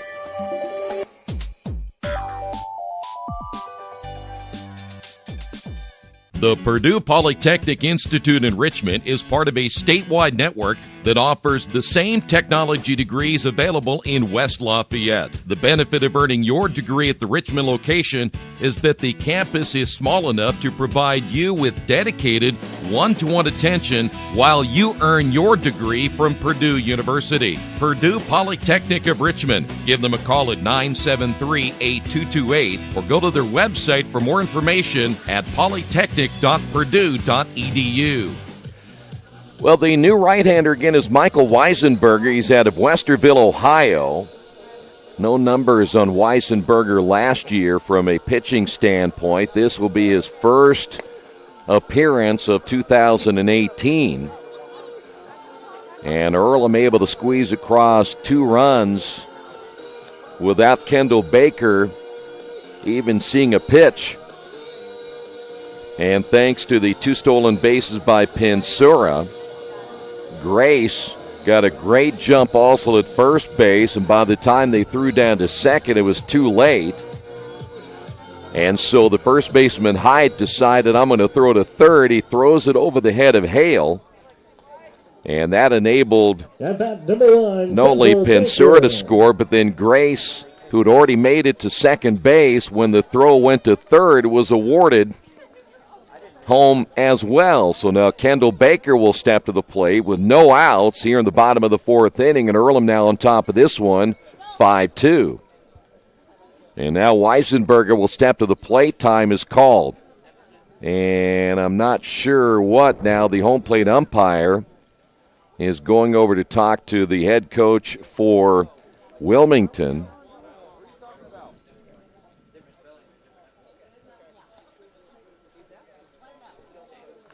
So I'm not sure what that was all about, as they will come back once again.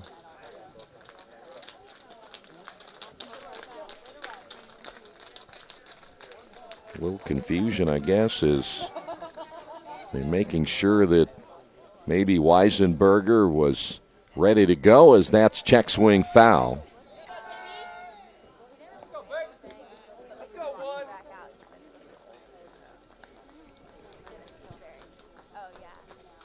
So Kendall falls behind, and no balls and a strike. Here is the pitch. Swing and a miss.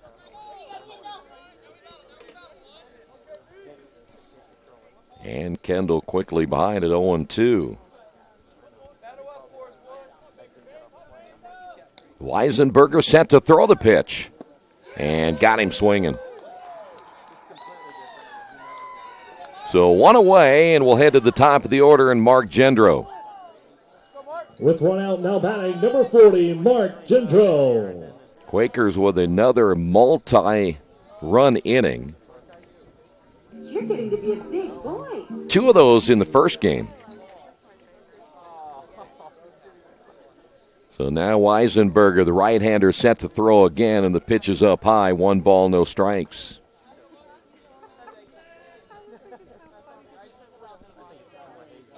Gendro struck out in the first, doubled in the second inning, grounded down the line. That'll be a foul ball.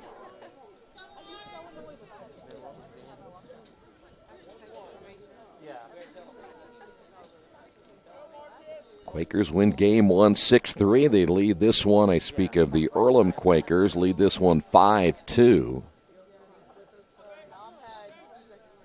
Weisenberger with that leg kick in the pitch and trying to break that one off on the inside. And we'll go to 2 balls and a strike.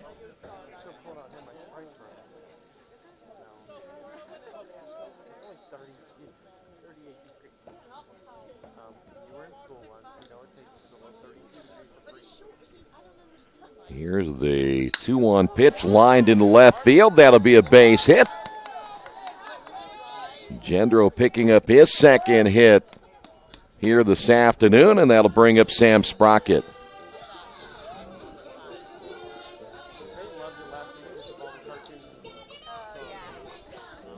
At bat number 42, Sam Sprocket. Quakers now with 8 base hits, well on their way to another double-digit hit game. Sprocket 1 for 2. He singled back in the first inning. The stretch by Weisenberger, and the pitch is up high for a ball.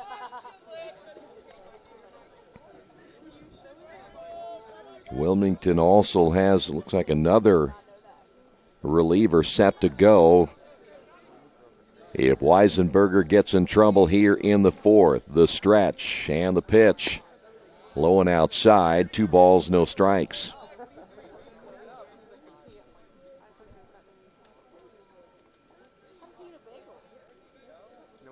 Two runs across here in the bottom of the 4th inning. Weisenberger comes set. The pitch on the way, popped him up. Shallow right field, short coming in. He'll make the catch, and retreating will be Gendro back to first base. And 2 away. Here's Danny Dopp. Now batting number 7, Danny Dopp. Danny doubled and scored his last time up. Outfield will play Danny straight away, DHing in game number 2. He'll face Weisenberger for the first time. Throw to first and got him picked off. Well, Gendro got too big of a lead down at first base, and that's something that is happening a little bit too often for Earlham here early in the season. That'll do it for the Quakers of Earlham here in inning number 4, but again, Earlham picks up 2 runs. We will head to the top half of inning number 5. Earlham on top of this one, 5-2. At the Reed Orthopedic Center, our physicians and support team devote themselves to helping you return to a healthy and active lifestyle. Our expertise includes shoulder, elbow, foot, ankle, hand, wrist, hip, and knee injuries, as well as pain management and rehabilitation, and school athletic training programs and sports medicine. We are committed to providing you with the best possible orthopedic treatment that we can. To request an appointment at the Reed Orthopedic Center, call 765-935-8905. Our community. It's where we live. It's where we work. It's where we play. At West End Bank, we're not just in the community, we're a part of the community. And that's why we support over 100 programs for local nonprofits and schools, including our financial literacy program that positively impacts countless students throughout the area. You bank locally, so we give back locally to watch people grow with endless possibilities. Earlham baseball being brought to you this afternoon by the Richmond area Subways. And reminder, each day of the week you can get a different 6-inch sub with no artificial flavors or colors, only $3.50. On Wednesday, the turkey breast, Thursday, the Italian BMT, and Friday, the tuna. Treat yourself at Subway. 4 locations in Richmond and Hagerstown. Subway, eat fresh. Head of the 5th inning, Earlham on top 5-2.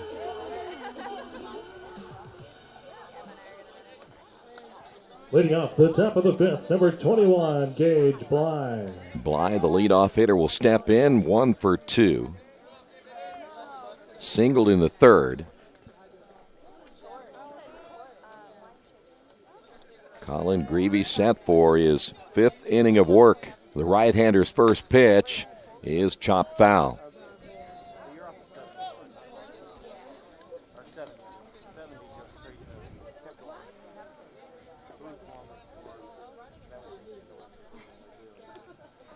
Not a good day for the lacrosse team, I take it.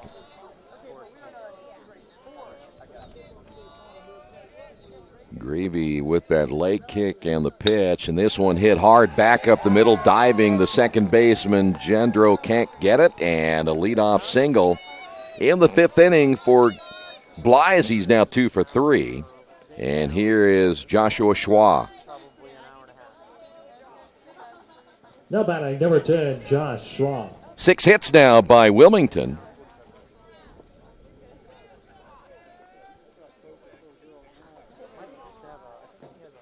Schwa singled as well his last time up in the 3rd.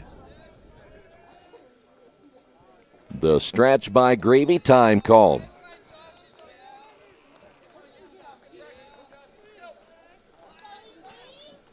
Wilmington now a left-hander in their bullpen.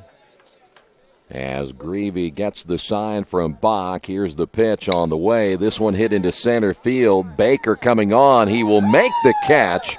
Boy, that one dipping down around his knees, but he was able to reach down to make the catch for the out.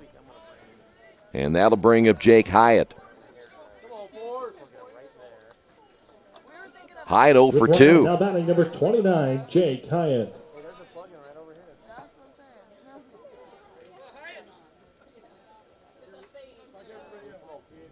Boy, Baker, a pretty sure glove, whether he's in right field or center field. But, boy, that ball looked like it was dipping pretty fast. Greavy's pitch inside, 1 ball, no strikes. Hyatt struck out back in the 1st inning, flew out in the 3rd. Hyatt now 0 for 5 in the 2 games. The stretch by Greavy. Runner, boy, I tell you what, he got a jump at first, and if Greavy turns and throws to first, he has Bly picked off. 1 ball, 1 strike now to Hyatt.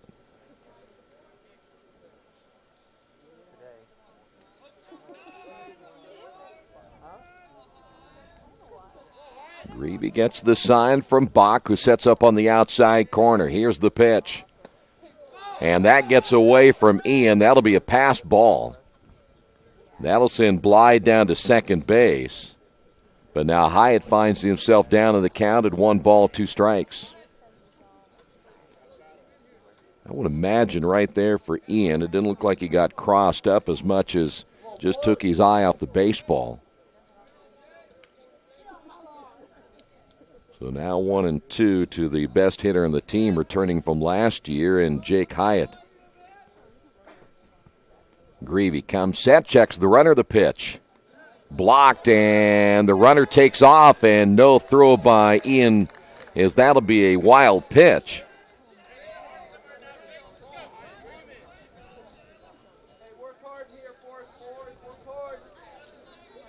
And now 2 balls and 2 strikes and a runner down at third.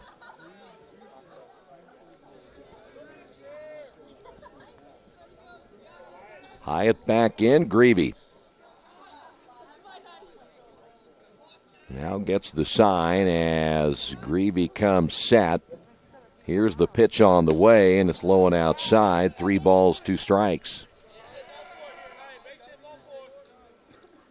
Well, there has to be a certain amount of confidence in your catcher when you don't throw a strike and you're trying to keep it low in the strike zone and you miss. But again, that ball comes off that turf a little bit different than it will off the regular dirt. Ground ball back up the middle, and there is Pensura. Great play. The throw to first. The run will score.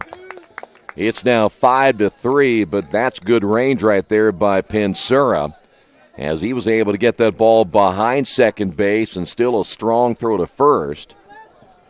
And there's 2 away, and that'll bring up Luke Kleindl. Hyde will get credit for an RBI as 2 away for Kleindl, and the pitch is in there for a strike.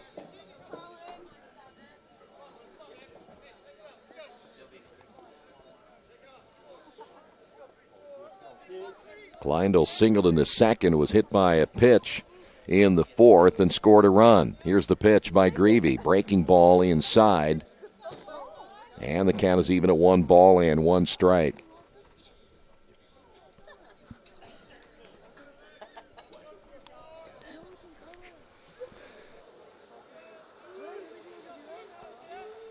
Here's the 1-1 pitch. Swing and a miss.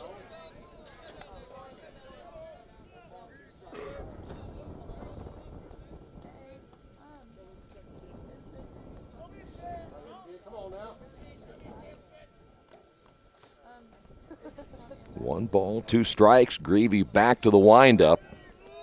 Kleindl steps in. Here is the 1-2 delivery on the way, and it's low and outside. 2 balls, 2 strikes. Earlham so far, no one active in the bullpen. They'd love to see Greavy go deep into this one. Still 2 games to play tomorrow. If you need your bullpen tomorrow, that'll be a key.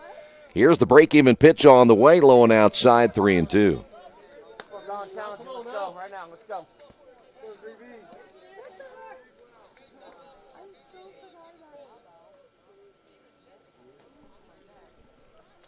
3 balls, 2 strikes.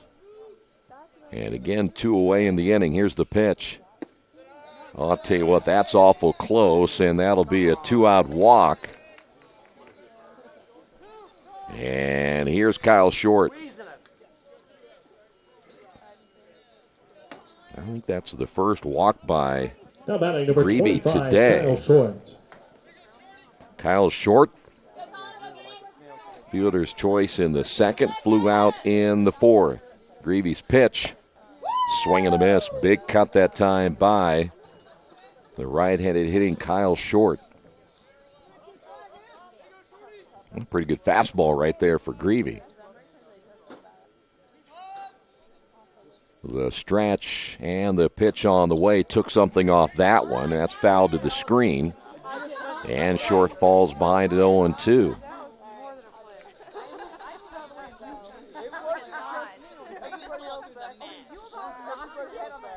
Somebody got whiplash. I saw a head fly back.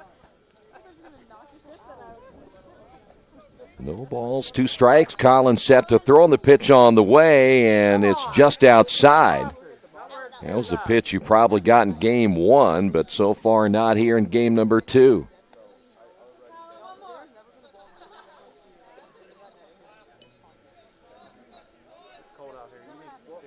Kleindl with a lead at first base.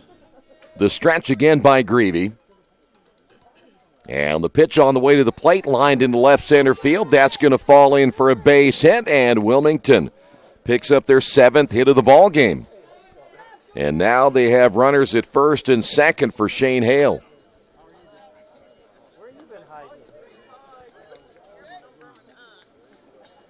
Now batting number 4, Shane Hale. Hale singled and scored in the 4th.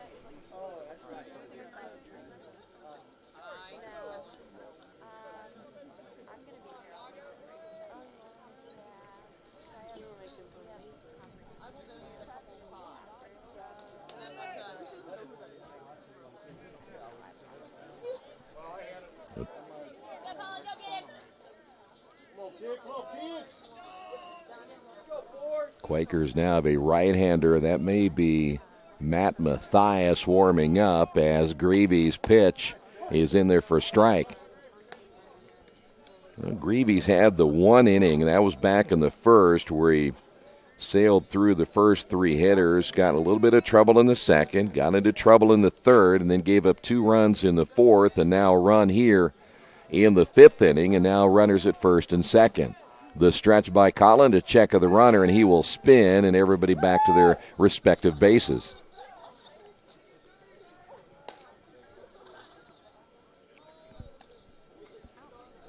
By the way, the lacrosse team did lose today 25-7 to Fontbonne. And they'll be back in action on Tuesday. The stretch by Greavy. And the pitch on the way, swing and a miss. That ball out of the strike zone. And the count 1-1 now to Hale.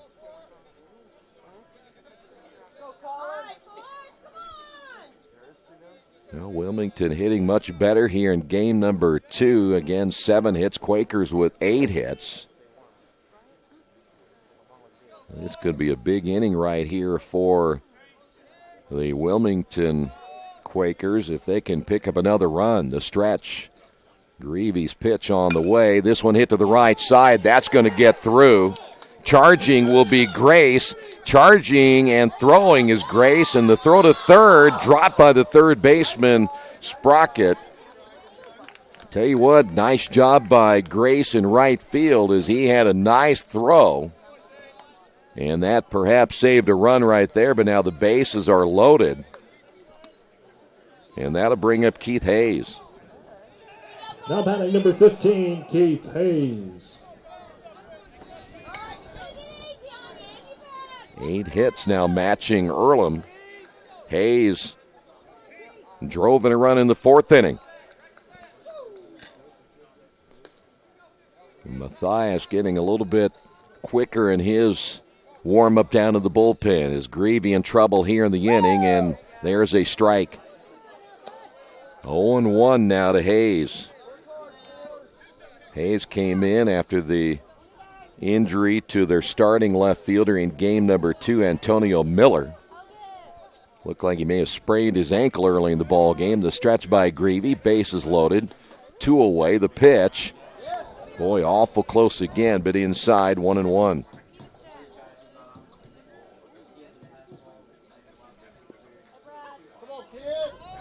Greavy pitching to 6 hitters in the 4th inning. He's now pitching to his 7th hitter here in the 5th inning. And he's thrown a lot of pitches. The stretch by Collin and the pitch on the way, and that caught the outside corner for a strike. See if he goes away again on Hayes.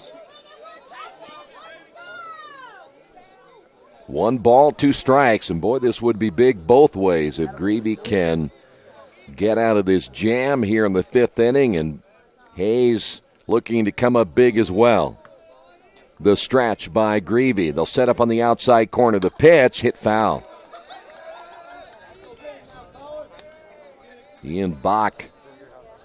Boy, you could see him jump out to the outside, trying to get that outside corner. We will stay at 1 ball and 2 strikes and 2 away again here in the top half of inning number 5. Kleindl at third, Short at second, Hale at first. The pitch. That'll be chopped in front of the plate. That'll be a foul ball. Ian ready to step out and throw, but all he had to do, if it were fair, is step on the plate. We'll stand 1 ball, 2 strikes.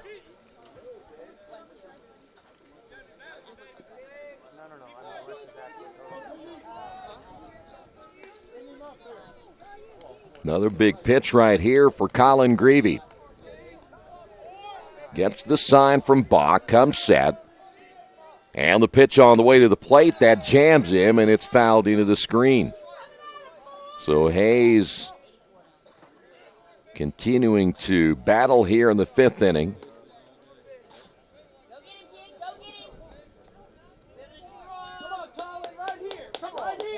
And we stay at 1 ball, 2 strikes as Greavy trying to get out of a huge jam. Matthias is ready to go. In fact, he has stopped throwing for the moment.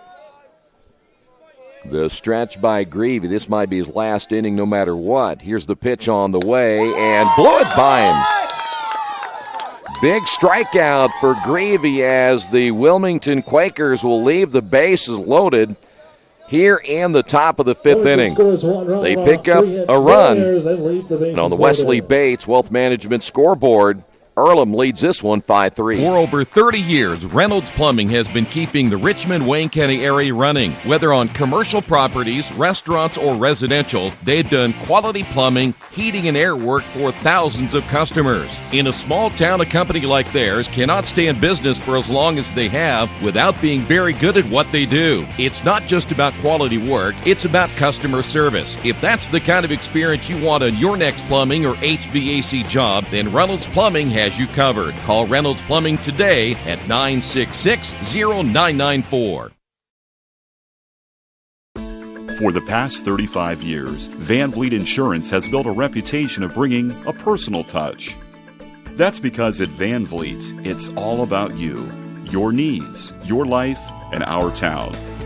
Along with providing quality coverage to individuals, families, and local businesses, we're proud of our community and the opportunity we have to protect your future within it.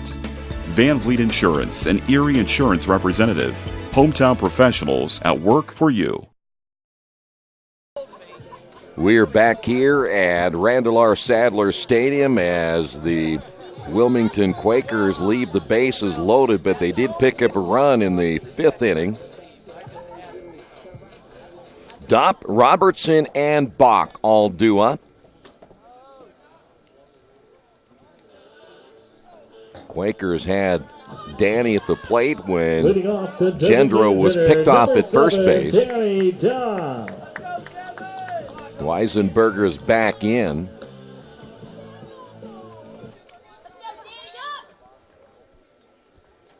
Earlham got the 2 runs. Weisenberger came in and was able to, in fact, he gave up just the base hit to Gendro, but then picked him off, so it essentially became a 1-2-3 inning, and that pitch is in there for a strike, and that draws a few boo birds from the Earlham crowd. Thought that pitch was too far low and inside. Here's the 0-1. Hit foul.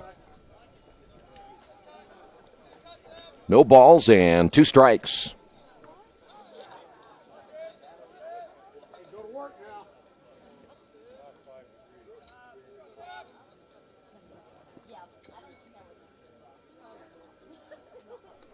Here's the wind and the 0-2 pitch.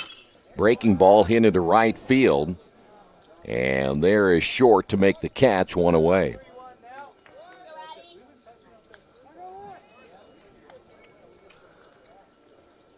So with 1 out, that'll bring up Addison Robertson.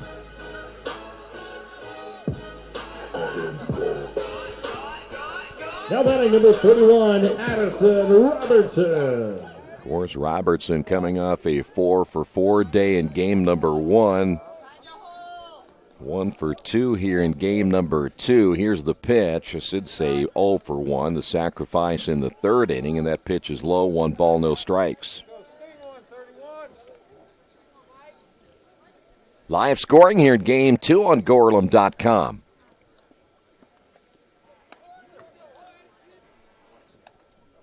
Weisenberger, the right-hander, set to throw the pitch, and he backed Robertson off the plate.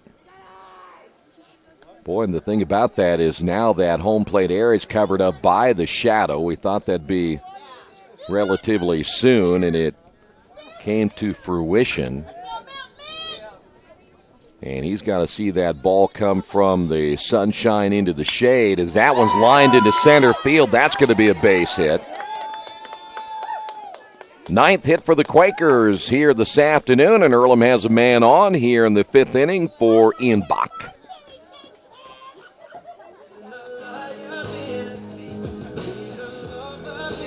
Ian got a base hit back in the 2nd inning. Now batting number 5, Ian Bach. You know what might be more impressive for Addison Robertson is that was a fastball off Weisenberger, and he was able to pick that up that quick because that ball really came inside. So Ian will step to the plate. Quakers have a man on here in the 5th inning. Weisenberger will come set. The third baseman, Hale, in close. This one has popped up. See if this will be playable, and this will go into the stands. Can we see who got that baseball? Let's take a look. There we go. There we go.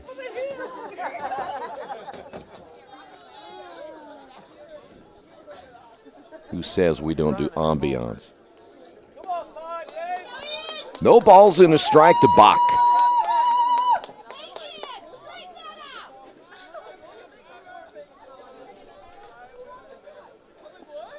The stretch by Weisenberger, and he'll throw to first.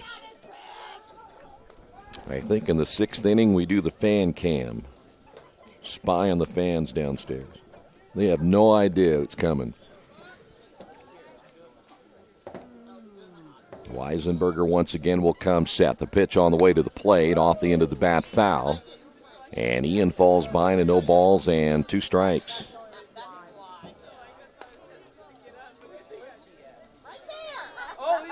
If I'm not mistaken, by next weekend, we have a time change on Sunday.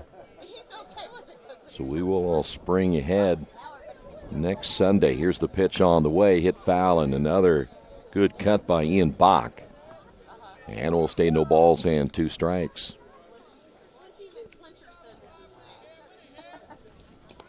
So we will be here for the doubleheader on Saturday, lose an hour of sleep, and come back Sunday for just a single game. That's a noon start time against Kalamazoo on Sunday, March the 11th. The stretch and the pitch runner takes off. The pitch is low and no throw. Easy stolen base for Robertson. That's another pretty good jump by Robertson. We've seen the Earlham Quakers today probably steal more off the pitcher than we have seen off of the catcher. Really didn't give Brinker much of a chance to make a good throw. In fact, to throw it all. The stretch. And the 1-2 pitch, he'll take off again. This one hit into right field. That's going to be a base hit. That'll easily score Robertson. Heading to second base with a stand-up double. In fact, he'll slide at the last second. But Ian Bach drives in another run. And Earlham on top of this one, 6-3. That was a great jump, though, by Robertson. There's no way that Brinker would have got him at third. Now batting number 16, Andrew McFadden. Ian with his second base hit and another RBI. Here's McFadden. I got to hear that walk-up song the whole way. The pitch outside, 1 ball, no strikes. Has something to do with salad. What's that little program you have? We can get the name of that song. McFadden singled and scored in the second, flew out in the third. The pitch inside. 2 balls, no strikes, and now the left-hander throwing in the Wilmington bullpen.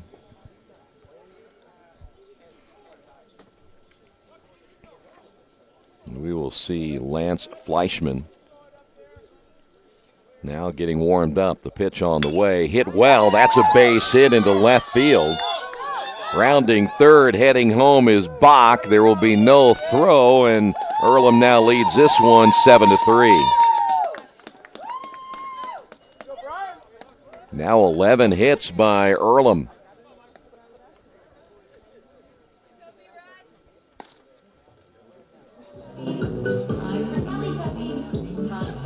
Here's Pensura. 22, Brian Pensura.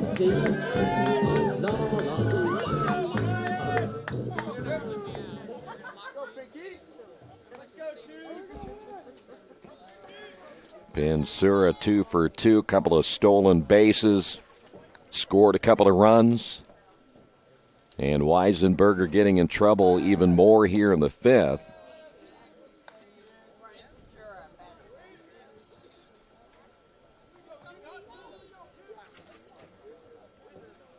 Earlham again with another multi-run inning.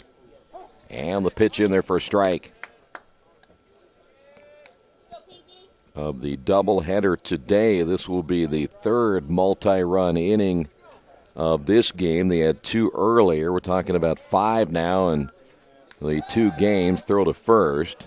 And Pensura back in time. Now Pensura again with 2 stolen bases. He stole second and third back in the 4th inning. The stretch again by Weisenberger. Pensura takes off, and that pitch is going to be in the dirt. Brinker unable to bring it up, but it still will be a stolen base by McFadden. And now the count 1 ball and 1 strike to Pensura. So now McFadden with a stolen base. Robertson has a stolen base. Pensura has 2. Grace has 1. As Earlham continues to run. And now we have a slow, and I mean a slow walk to the mound. He is in no hurry. Dan Cleaver in his 3rd season, but walking like he's in his 53rd. He's going to give his reliever time to get warmed up.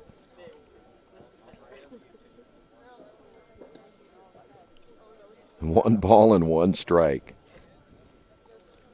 Wouldn't you like one time just to see him do cartwheels out there or something? Just kind of change up the pace.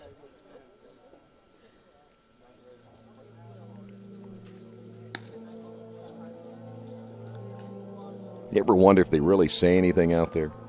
Because he probably went out and just said, listen, we got to give him time to warm up. I have nothing to talk about. Well, now they'll make the call to the bullpen. So once they get the official warning from the home plate umpire to hurry it up, they'll go to the bullpen. We'll see what this new pitcher's all about coming up in a moment.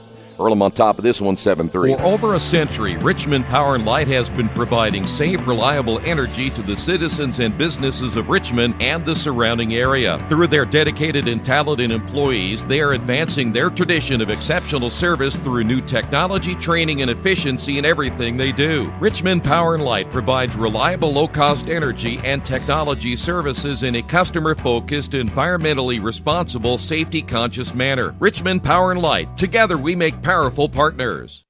At Square Donuts, we take our donuts seriously, and apparently so do our customers. Square Donuts is by far the #1 donut shop in Richmond. At Square Donuts, we bake our donuts, cinnamon rolls, long johns, and many other varieties fresh daily. Donuts became our family tradition and business in 1967, and we've continued through 3 generations. Square Donuts in Richmond has 2 locations, including 1241 Northwest 5th Street and 3637 East Main in the Hoppy Jeweler Plaza. Square Donuts of Richmond. We never cut corners and never will.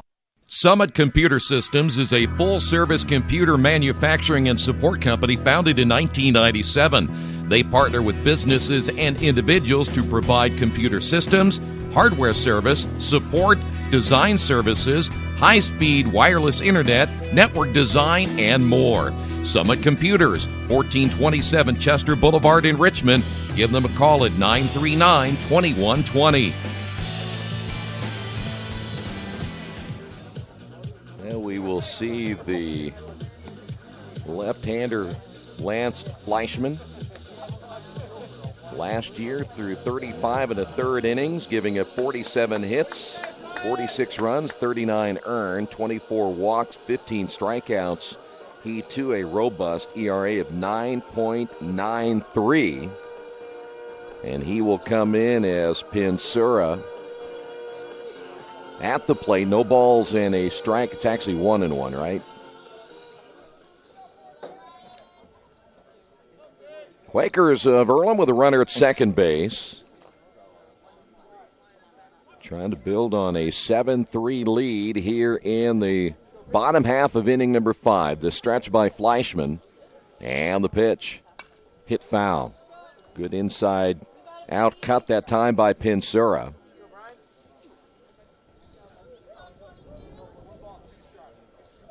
One ball, 2 strikes.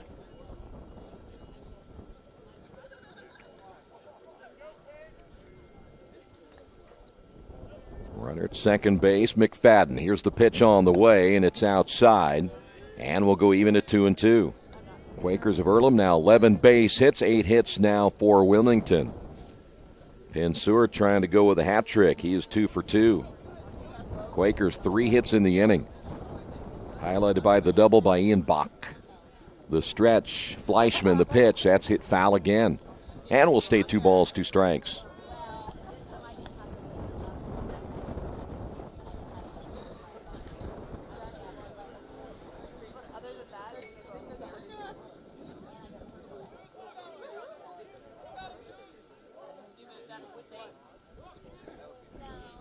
Fleischman again will check the runner at second. He'll take off. This one hit high in the air and foul. McFadden had that base stolen as well. Probably a little easier to steal in a left-hander when you're at second base, as he can't really get a good look once he starts his motion. And McFadden had a great lead at second base. We'll see if Hayes and Bly will try to keep him a little bit closer this time.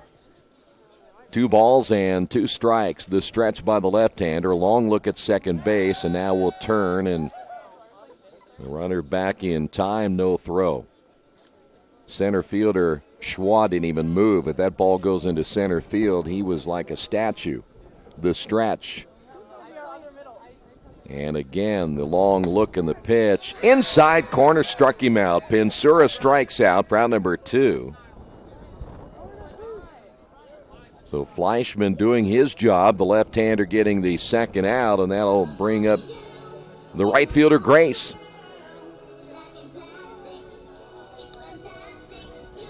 Grace walked and scored in the 4th inning. James Grace. He has a stolen base to his credit as well.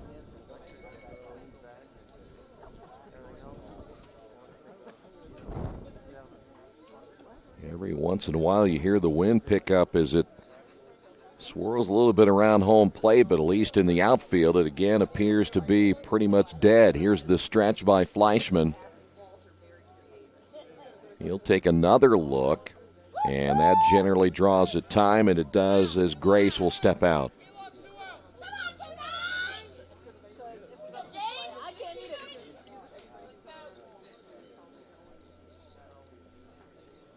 See if McFadden can get a jump right here. He's got to jump more than once, and a good one against the left-handers. The pitch is up high, 1 ball, no strikes.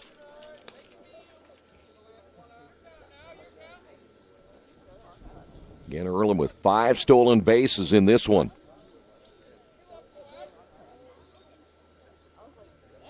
Fleischman gets the sign from Brinker, comes set, checks the runner, and the pitch on the way, hit foul. And we'll go to 1 ball and 1 strike. I haven't heard the quacker. We have a runner in scoring position. We have a runner in scoring position. If you're planning on coming out tomorrow, reminder, our first game will begin at 1. Fleischman again comes set. Long look at second. Now comes home with a pitch and a swing and a miss. 1-2 now for Grace. He had a huge cut. Hey, keep working in there, 2-9. Keep working. Find a way for us, babe. Come on.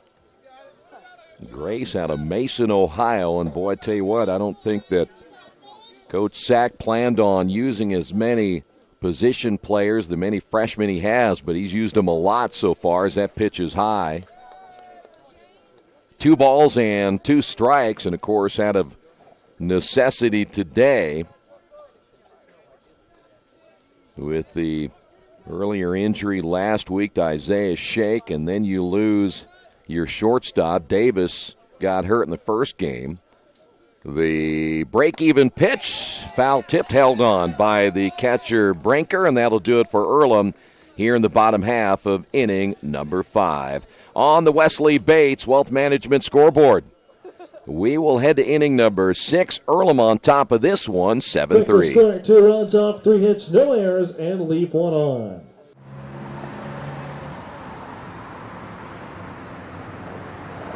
I got this.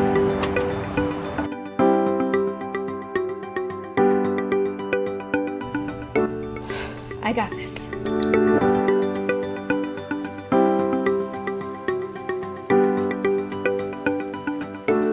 I got this. At Harrington Hope, we believe your life belongs to you.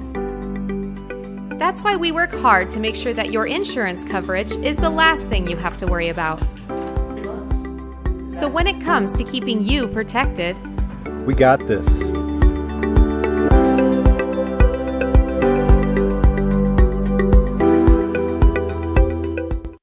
Finding a used car dealership you can trust is not an easy thing to do, but for me, the choice was an easy one. I went to Tony's Car Sales in Richmond. I purchased my last 2 cars from Tony's and couldn't be happier with the service. They didn't pressure me, and they worked with me through the entire process. If you're in the market for a great used vehicle, get to Tony's Car Sales in Richmond, 250 National Road West, or give them a call at 962-5665, or go to their website, tonyscarsales.com. Little Sheba's Restaurant and Zini's Place. Come join us in Richmond at 175 Fort Wayne Avenue or at our newest location in Centerville at 129 East Main Street. Grab one of our gourmet pizzas, a deluxe sandwich, steak or fresh salad, and an ice cold beer or your favorite wine. Featuring live music every Tuesday, Friday, and Saturday, plus more in our smoke-free environment. 10% discount with a valid student ID. It's better than being home. Well, Matt Mathias will come on for the Quakers here in the top of inning number 6. Matt has seen action already this season. He's thrown in 2 games, 4 1/3 innings, 4 hits, given up 4 runs, 3 of those earned, 2 strikeouts, 2 walks. His ERA at 6.23. Ian Brinker will lead things off for Wilmington. Brinker 0 for 2 as Matt ready to throw, and his first pitch on the way is grounded toward the third baseman, charging Sprocket to first, and there's one away. And you love that efficiency. Here's Hayes.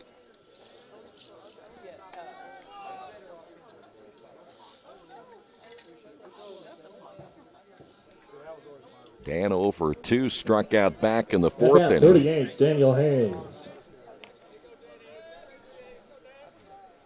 Well, the one thing that Coach Sack talks about with Mathias and his ability to throw long relief, and we've seen him come in as Hayes shows bunt, and did he offer? Yes, I thought he offered as well, so good appeal down to first base. But the one thing you want Mathias to do is become a little more consistent in throwing strikes. The stretch by the right-hander and the pitch. Low and outside, 1 ball, 1 strike. Sometimes he has a tendency to fall behind in the count. And then it ends up really throwing more pitches than they want him to. They'd like to see him maybe attack the strike zone a little bit more. Matt will come set. Here's the 1-1 pitch. And that one caught a piece of the umpire.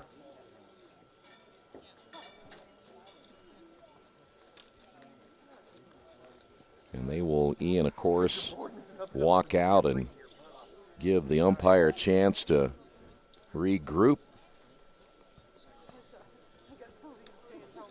You'd think that would be automatically supplied here. 1 ball and 2 strikes. Mathias gets the sign. Here's the stretch once again, and the pitch. Breaking ball stays high. 2-2.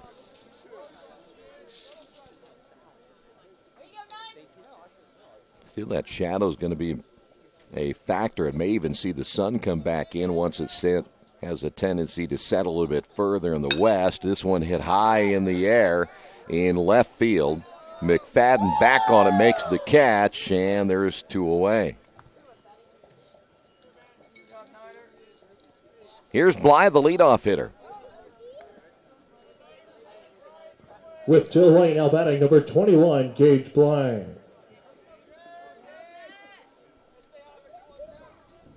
Bly singled and scored in the 5th inning.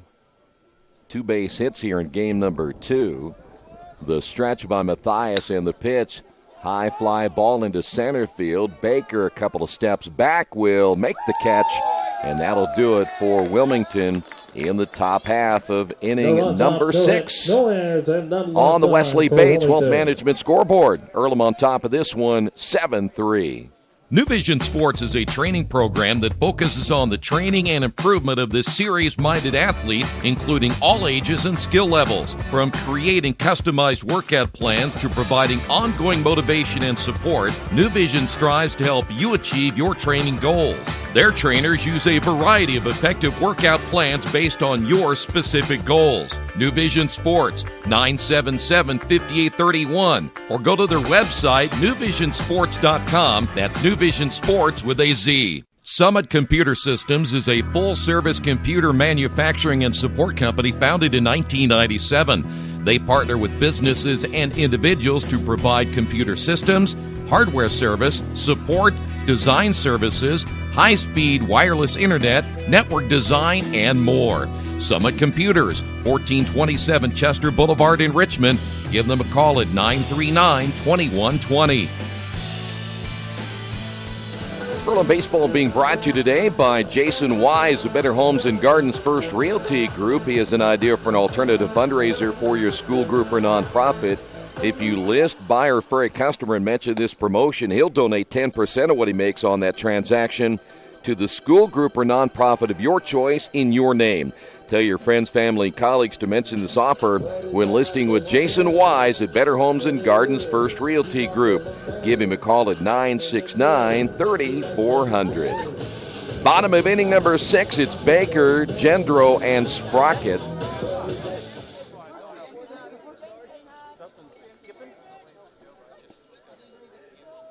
Baker struck out his last time up in the 4th inning. He will see Fleischman for the first time today as we go lefty against lefty, and the pitch on the way swung on and hit foul.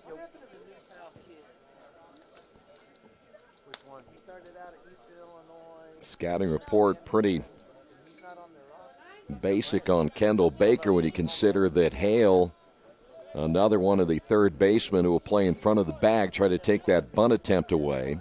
Here's the 0-1 pitch. Baker swinging away. Ground ball second base. Bly will throw to first. There's one away. Here's Gendro.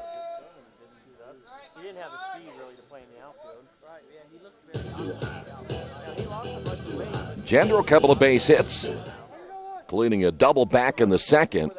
At that number 40, Mark Gendro. I think they messed up his walk-up song. I think it's the salad song. Here's Fleischman's pitch on the way. That drops in for a strike, 0-1.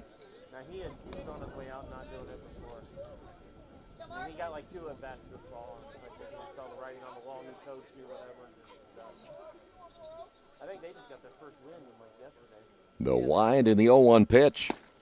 Here's strike 2. 2 very good pitches that time by Fleischman.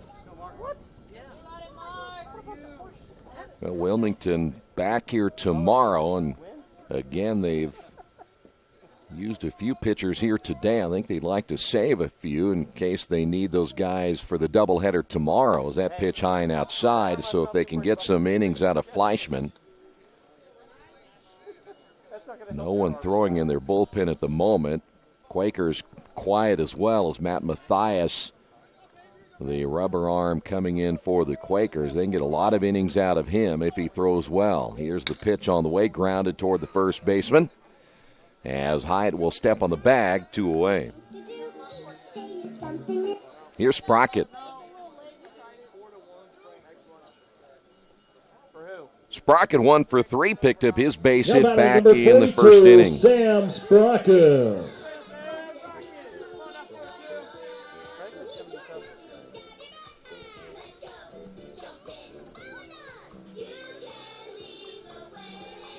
Sam has flown out twice here in the second game.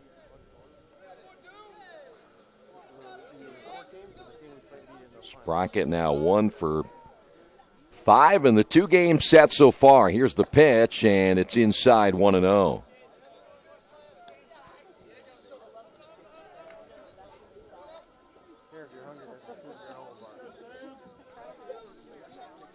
Fleischman gets the sign from Brinker with that leg kick and the pitch, and this one is lifted into right field. Coming over is short, sliding, and will make the catch on the line.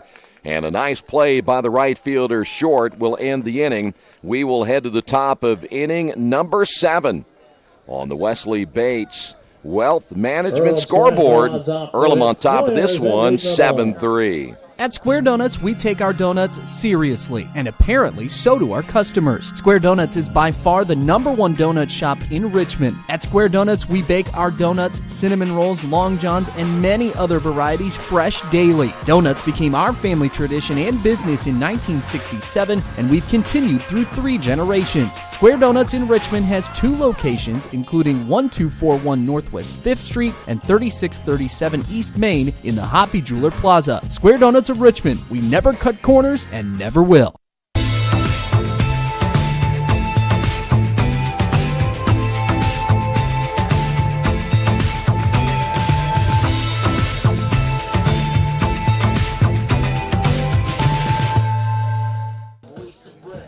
By the way, Quakers will head to Florida after next weekend. If you are planning on maybe being in the Fort Pierce area, they will be there for 3 days, beginning on Tuesday, March 13th, when they take on Washington College. You'll mark it down for an early start, 10 o'clock. They'll play just 1 game that day.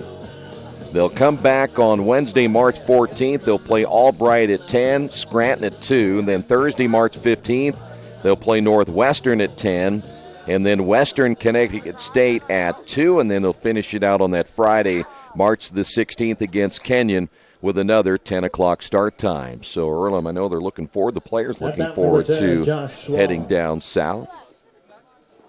Schwa will step to the plate, 1 for 3. This will be his first look at the right-hander, Matt Mathias. Matt comes set, the pitch. Good breaking ball, caught the outside corner, strike 1.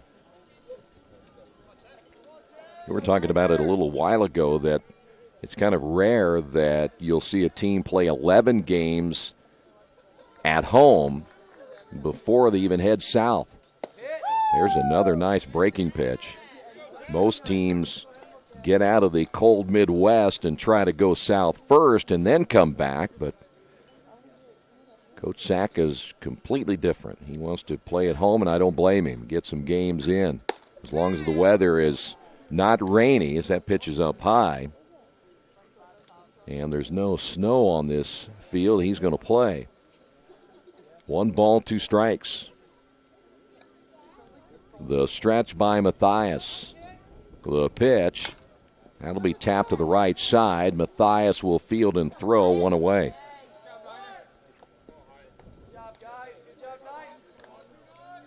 Here's Hyatt.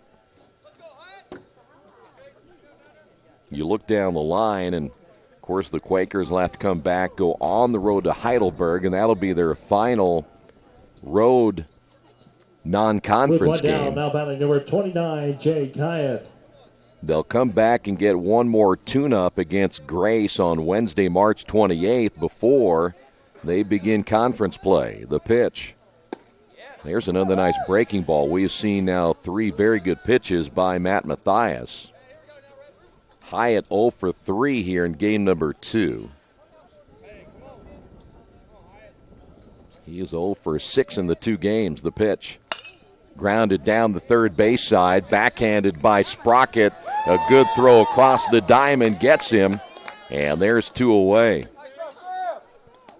Boy, Sprocket really showing a strong arm here today at third base. Here's Kleindl.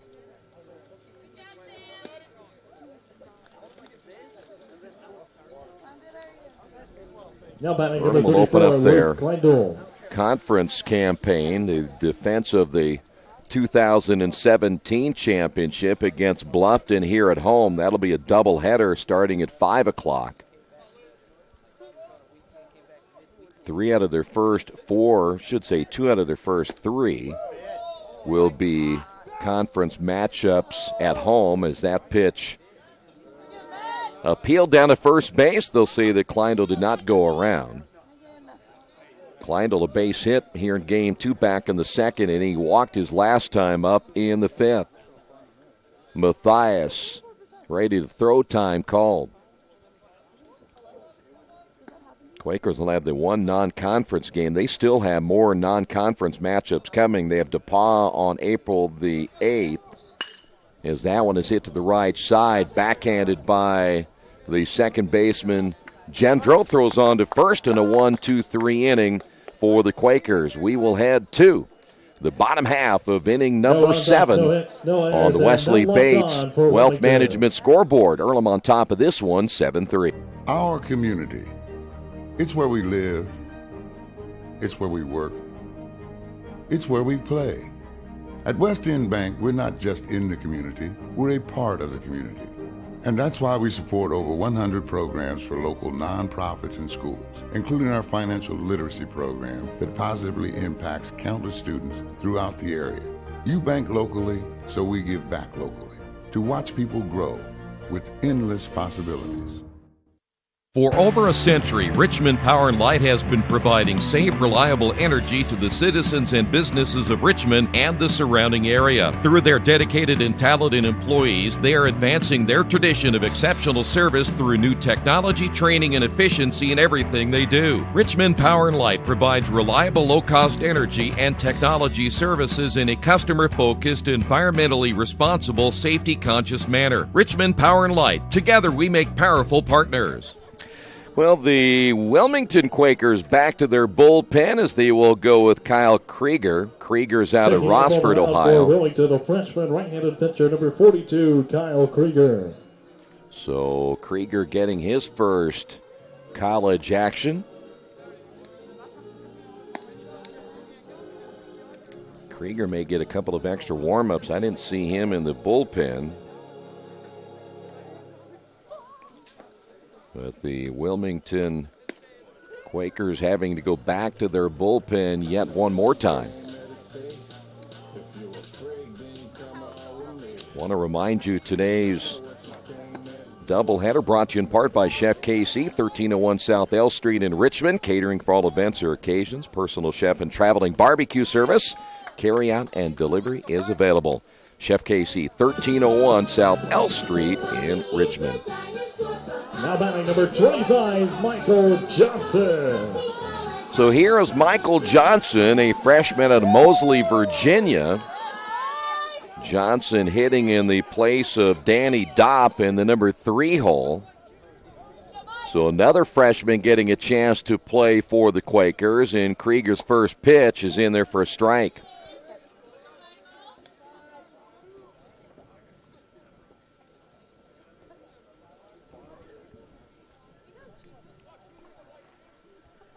So Johnson hitting here in the 7th inning. Here's the pitch. Hits this one to the right side. Base hit for Johnson.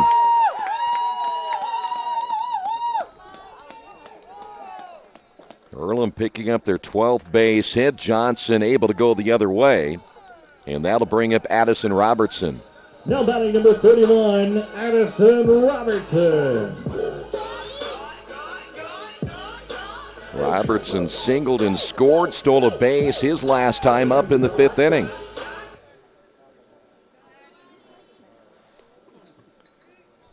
So Krieger giving up a single to Johnson to lead things off here in the 7th inning. Now we'll throw to first. See if Johnson will get into the stolen base act for the Quakers.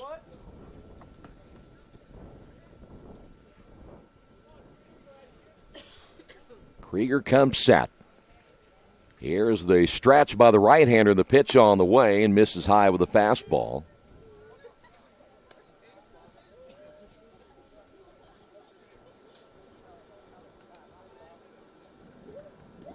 Robertson coming off that 4-for-4 game in game number 1. Krieger once again ready to throw, and his pitch is hit foul.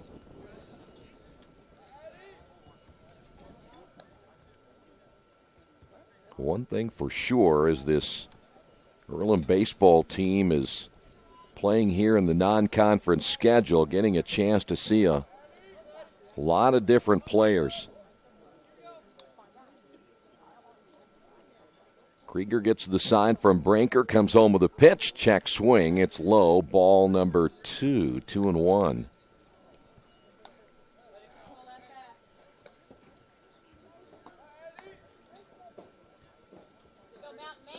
Earlham comes back from the Southern road trip. You're going to be halfway through your season. You're talking about pretty quick.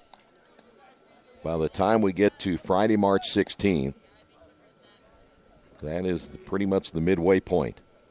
And then we're going to squeeze in a lot of games between May 20th, I should say March 20th and May the 4th. That pitch sailing over the head of Robertson. Now we'll go to 3 balls and a strike. The longest streak, at least from a non-playing standpoint, will happen between Tuesday, March 20th and Wednesday, March 28th. Quakers will get 8 days off.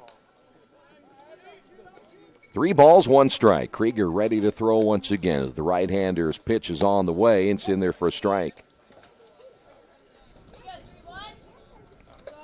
Ian Bach on deck. Ian continues to drive in runs. Ball gets loose in the Wilmington bullpen.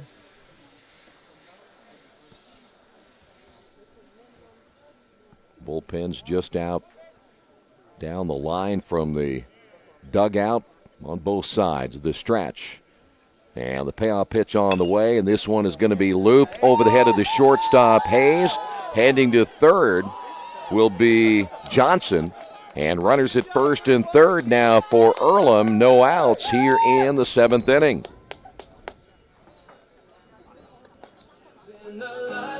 Here's Ian Bach.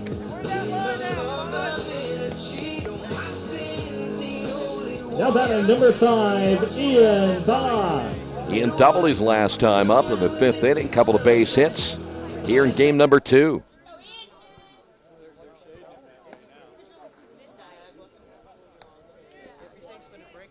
Earlham again with base runners in every inning other than the 6th.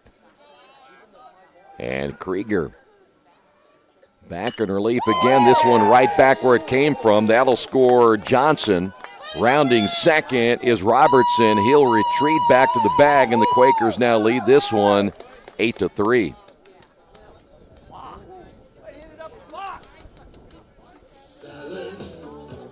Here's McFadden. Now batting number 16, Andrew McFadden. Now so far, Krieger has faced 3 hitters. He's given up 3 hits. He's given up a run. So not a good outing so far for Krieger, the freshman. The pitch, low and outside, ball 1.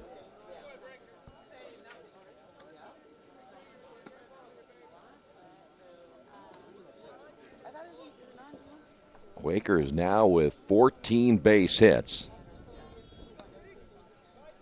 The pitch on the way, that's in there for a strike.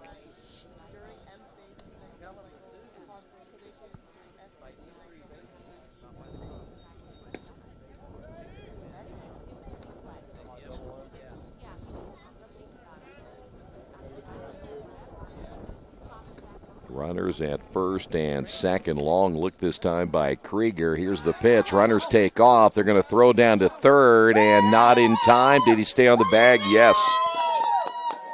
So Robertson with his second stolen base. And on the double steal, Ian Bach also gets a stolen base. 2 balls and 1 strike. And now McFadden a chance to drive in a couple of runs right here. The infield coming in, down 8-3. The stretch by Krieger. The pitch on the way, hit back up the middle again. Robertson will score. Bach rounding third, they'll hold him. And runners at first and third, and Earlham on top of this one now 9-3 as the bullpen not getting the job done. Pinsura is next, but he may be done as well. As we see the end of Krieger, a brief outing here in the 7th inning. We have another pitching change for Wilmington. And on the Wesley Bates Wealth Management scoreboard, Earlham leads this one 9-3.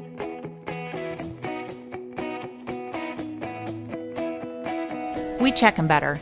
Every Wetzel Better Buy certified vehicle is fully inspected and reconditioned by ASE and factory-trained technicians. And each Better Buy vehicle comes with a Carfax vehicle history report, so you know you can buy a vehicle with confidence. We back 'em better with a 3-day satisfaction guarantee. Every Wetzel Better Buy certified comes with a 3-day or 300-mile satisfaction guarantee. If you don't like it within that 3 days or 300 miles, just bring it back and we'll exchange it for a vehicle of equal value. Every Wetzel Better Buy certified vehicle comes with a 12-month, 12,000-mile warranty. We price them better. We have dedicated individuals searching the entire country for the highest quality, lowest price vehicles for our inventory. In today's competitive market, we're constantly monitoring vehicle values to ensure that we're offering the best prices possible. We guarantee that every Wetzel Better Buy vehicle is the highest quality used car or truck around. Our reconditioning process guarantees that you are getting a vehicle as close to brand new as possible, and our warranties back that up.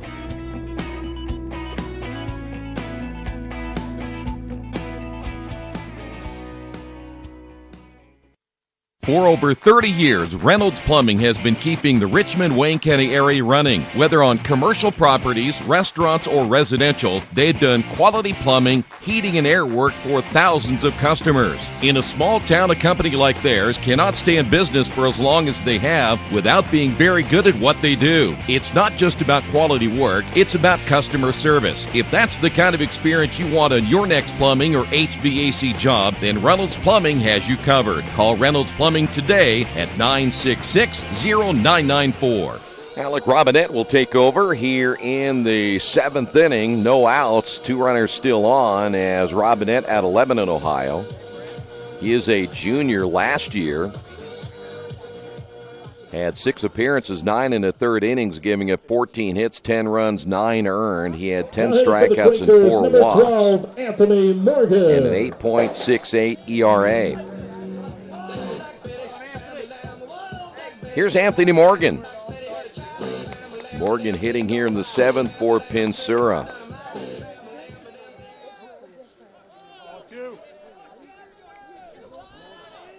So Robinette ready to go to work. The stretch by the right-hander. Runners get their leads at 1st and 3rd. Time called.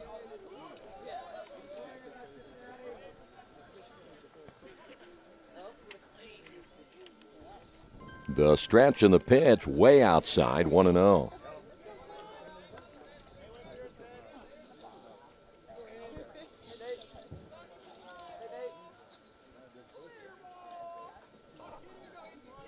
Morgan coming in, hitting from the left side. The right-hander ready to throw. Good lead at first base by McFadden in the pitch. In there for a strike. That'll even the count 1-1. Pinsura will leave the ball game. Couple of base hits, couple of runs scored, 2 stolen bases. Good afternoon for Pinsura. The stretch. Robinette comes set. Runner at first takes off. The pitch is high and inside. They'll throw down, not in time. And Earlham just keeps on running.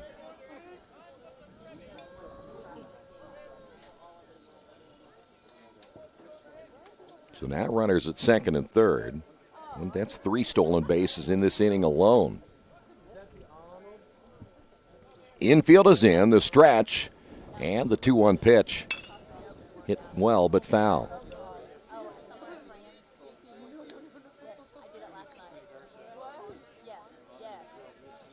So now Earlham with 8 stolen bases.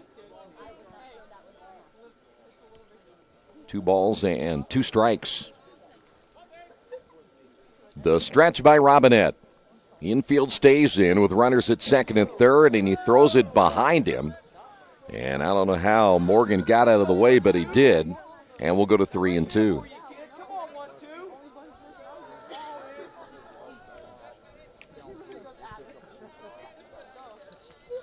As a staff last year, Wilmington had a team ERA of 7.94. The pitch on the way. This is another base hit right back where it came from. And we will see 2 more runs across, and Earlham now leads this one 11-3. 16 hits now for the Quakers, and by the way, still no outs here in the 7th. Morgan now batting number 29, driving in those 2 runs. Here's Grace.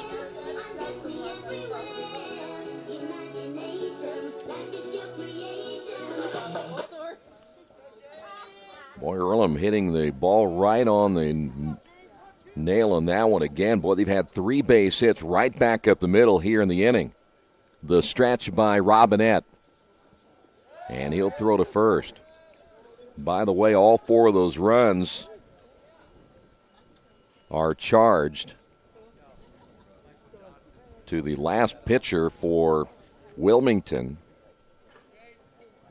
And that pitch inside, 1 ball, no strikes. So Weisenberger will get charged with 4 runs.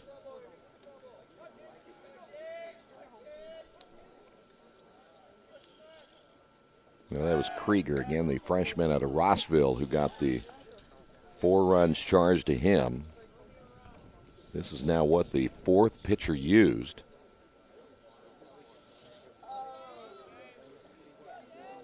Actually, number 5, we're going down to Robinette. This one hit in the air in right center field. That's going to fall in for extra bases unless Short can get to it. He does, but the runner will advance on to third. And now runners at first and third. 17 hits now by Earlham. And this is continuing a nightmare for the Wilmington Quakers. Now batting number 1. Here's Kendall Baker.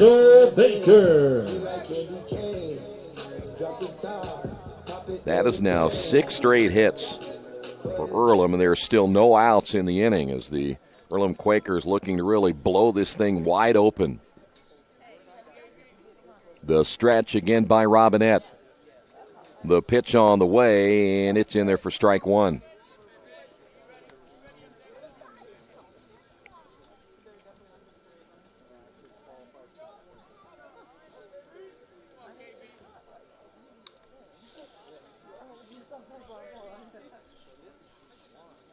Time called as Robinette steps off the pitching rubber. Back to first is Grace. The stretch by the right-hander. And the pitch on the way to the plate, low and outside.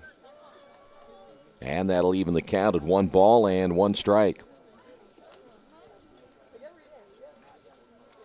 Earlham won game 1 6-3. They lead this one 11-3.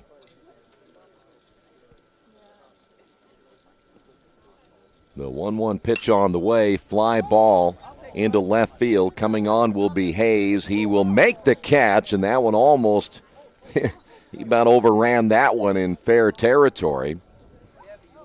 He does make the catch for out number 1, and we'll head to the top of the order. With 1 out, now batting number 40, Mark Gendro. So now Gendro will step to the plate. Gendro didn't get his walk-up music again. No wonder he's in a slump. The stretch by Robinette. And time called again. I'm just kidding. Gendro has a double and a single in this game. But he flew out, he grounded out, I should say, in his last at-bat. There was no walk-up music then either. Robinette once again will check both base runners. Here's the pitch, swing and a miss, see? And he falls by at 0-1.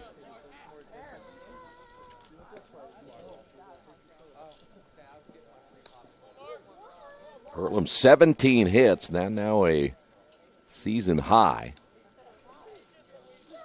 The stretch and the pitch on the way. This one will be hit to the right side. That's going to get through for a base hit.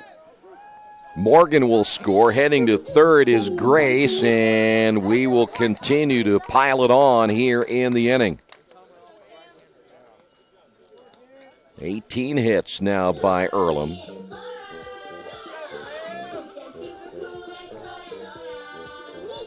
Now batting number 42, Sam Sprocket. Here's Sprocket.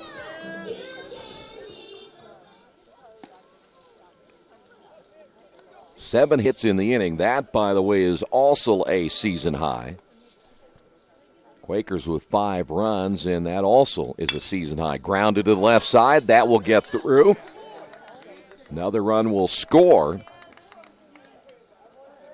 And Earlham now with 19 hits. Every time that they continue this half inning, it's a new season high.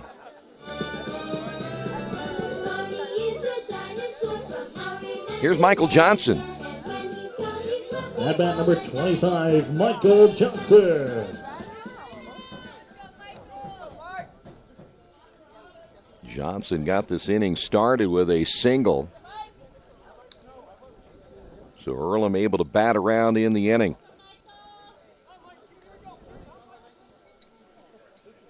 The stretch by Robinette. Left-hander throwing in the Wilmington bullpen. Here's the pitch on the way, and it's low for a ball. 13 runs on 19 hits.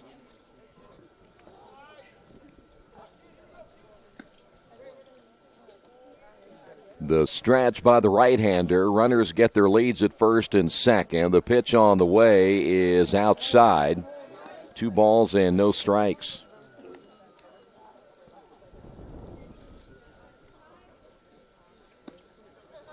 Well, when an inning goes like this in your Wilmington and nothing going right in the pitching department, you feel helpless. Ground ball to the shortstop, Hayes. He'll flip on to Bly. He'll make the turn. Got him. So that'll end the inning. We head to the top of the 8th, but Earlham piling things on big time offensively, as Earlham will put 6 runs on the board in the inning. We head to the top half of the 8th on the Wesley Bates Wealth Management scoreboard.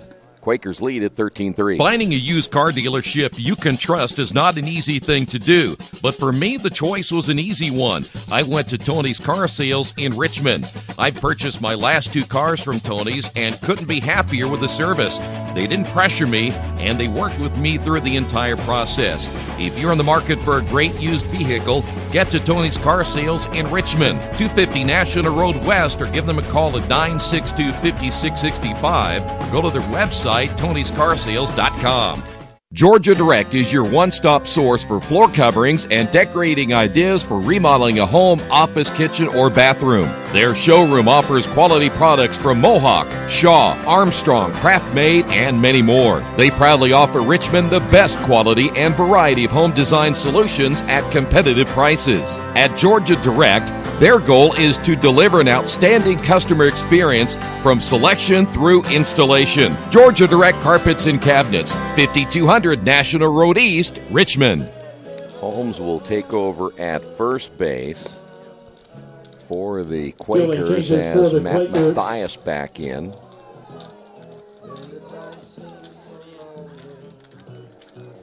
Also coming in will be Mark Gendro. Also at second base, number 12, Anthony Morgan. And Dorian Anthony Holmes Morgan will take over at second base. So we'll make these as we go here. And stepping up for Wilmington will be Kyle Short.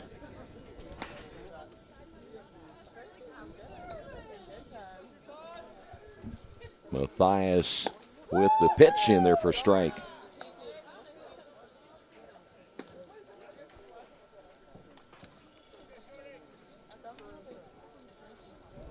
The stretch by Matt, the pitch on the way. He comes inside and misses 1-1. So Gendro takes over at shortstop. Here's your 1-1 pitch on the way, and he misses outside. 2 balls and a strike.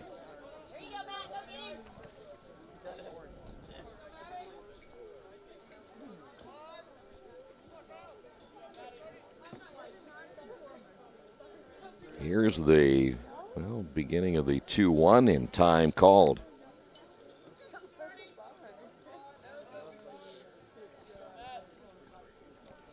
Good breaking pitch. Swing and a miss. And we'll go to 2-2. Looks like that is it. Dorian Holmes again at first. Morgan at second. Gendro is at short. Sprocket stays in at third. The pitch. That one's just off the end of the bat, foul. And it will stay at 2-2. Baker stays in center field. Grace is in right field. And looks like McFadden remains in left. The pitch on the way. That'll bounce away from Ian Bach. We'll go to 3 balls, 2 strikes.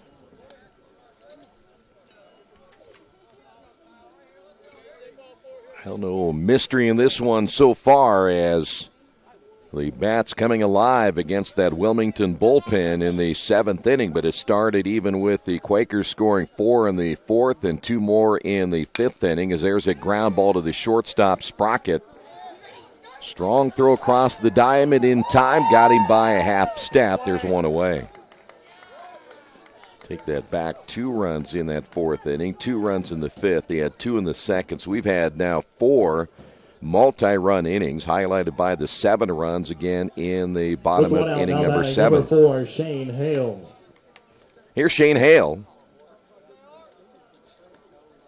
Hale, couple of base hits.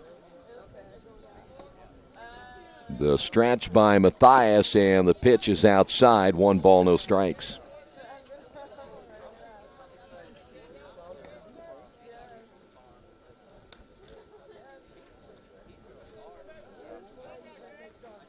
Here's the 1-0.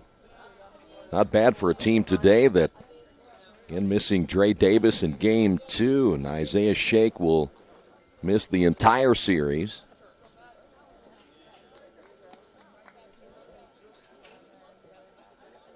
Of the stretch and the pitch.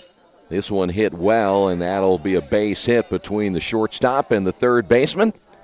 9 hits now for Wilmington. And we may have a change right here.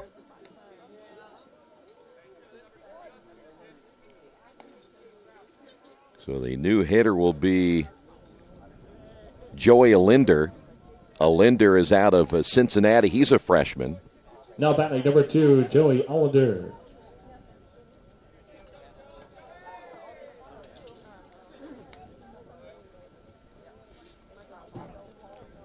Left-handed hitter will step in here in the 8th inning.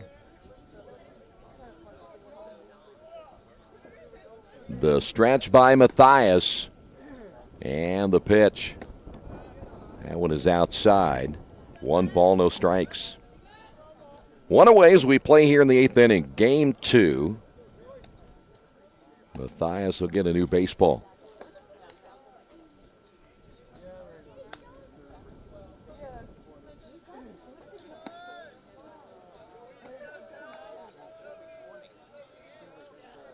Now you see the shadows now pretty much covering a great portion of the infield. Here's the pitch on the way by Matthias, and this is the situation we talked about earlier, that you have a huge lead at 13-3, and all you're looking for now is to make sure Matthias throws strikes. The stretch by the right-hander. Here's the pitch. High fly ball, center field. Routine play for Baker as he will make the catch, and there are 2 away. Here's Ian Brinker.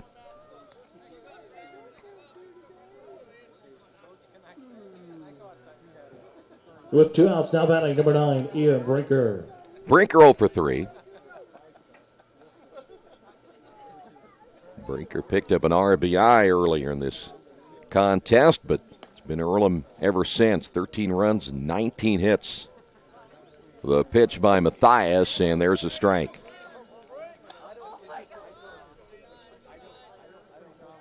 Matthias' breaking pitch has actually been pretty good this afternoon. He's kept it around the plate. Fastball's been a little bit shaky at times. Throws to first, and they nearly got Shane Hale with a lead down at first base.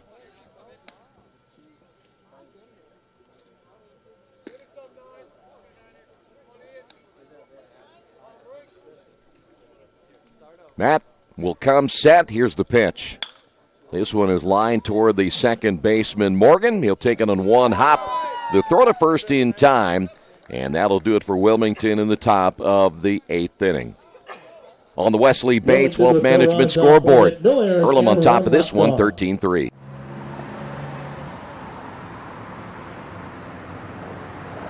I got this.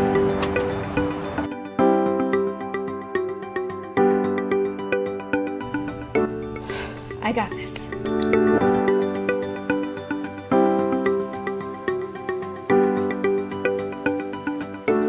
I got this.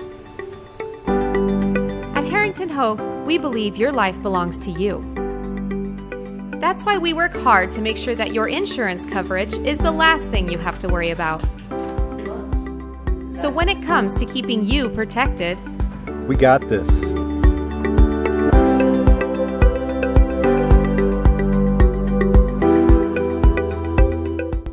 Hey, this is Steve, and out at Jiffy Lube the other day, a customer came in and said, Steve, this was my 100th oil change on this car, and you've done them all. Hi, my name is George Farrell, and I've been coming to Jiffy Lube for over 14 years. I recently just had my 100th oil change. I'd like to thank Steve Funkhauser and his staff for the great service that they've provided me over the years. Thank you to all, and I would recommend anyone to come to Jiffy Lube to get their car serviced. Jiffy Lube, #1 in customer satisfaction for a reason. We will see Dorian Holmes get a chance to hit here in the 8th inning. On deck for the Quakers as well, we will have Corey Peters. Well, of the 14 freshmen, it seems like about every player that Earlham has that is a freshman has had a chance to get some playing time here in game number 2. Holmes will step in for the first time. Robinette, the right-hander, back in, and the first pitch is outside for a ball.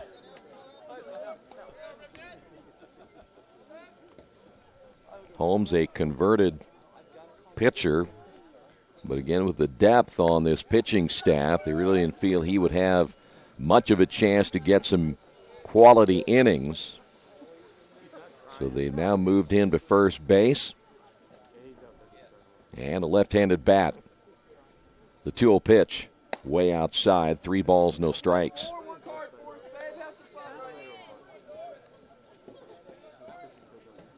Holmes, one of the few seniors on the team this year. Of course, you had the huge graduation of several key players last year, and the pitch is outside. And a leadoff walk now for Holmes.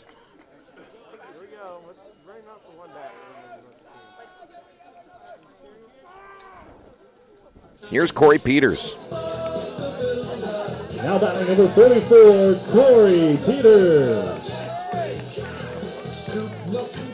Peters, also a freshman. He's out of Liberty Township, Indiana.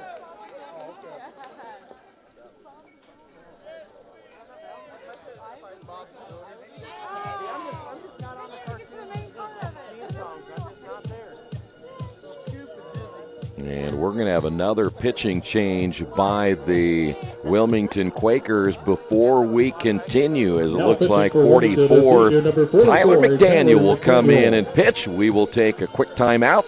Earlham on top of this one, 13-3. Hello, my name is Kyle Schwarzkopf. I'm the manager of Kyle's National Road Auto and business in Richmond since 1979. We employ ASE certified technicians, and we have over 80 years of experience. We work on all domestics and most European and Japanese cars. Give us a call at 966-1555. Kyle's National Road Auto Service. My name is Kyle Schwarzkopf, and I approve this message. At First Bank Richmond, we provide you with an excellent banking experience. Whether it's personal checking, savings, mortgage loans, consumer loans, retail lending, or trust and investments, you can count on First Bank Richmond. First Bank Richmond has been serving the Richmond area since 1887. For more information, give them a call at 962-2581 or go to their website at firstbankrichmond.com.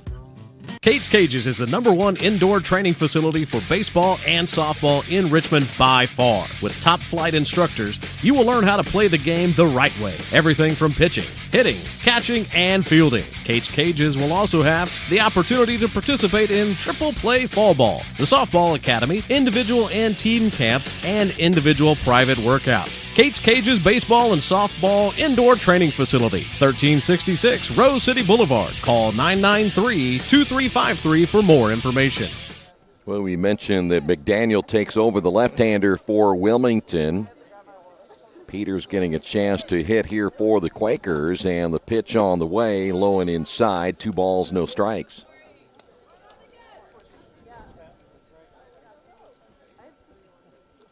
Corey Peters along with Sam Sprocket, both out of Liberty Township.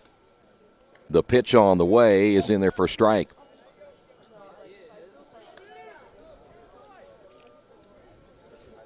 That walk, by the way, to Holmes may have been the only, there's one other walk. So you're talking about just 2 walks today by Wilmington pitching in the second game of our doubleheader. Everything else, Quakers have pretty much hit today with the 19 base hits.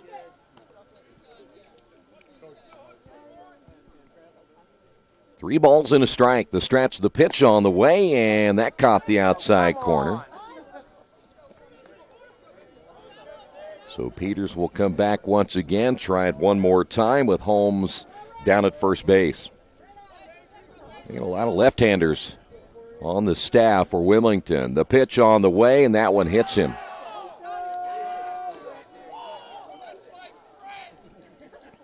So as we generally say, Peters will take one for the team.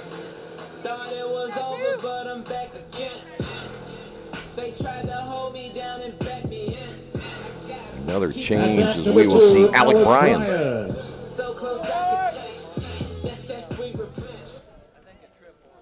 Alec will probably take over now in left field. Bryan started in right field in the first game, went 1 for 2. Will take that pitch for a strike. It's 0-1.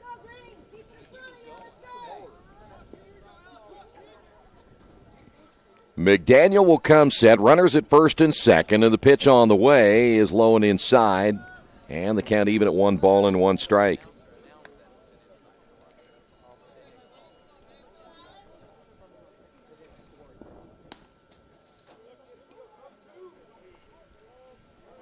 The stretch and the 1-1 pitch.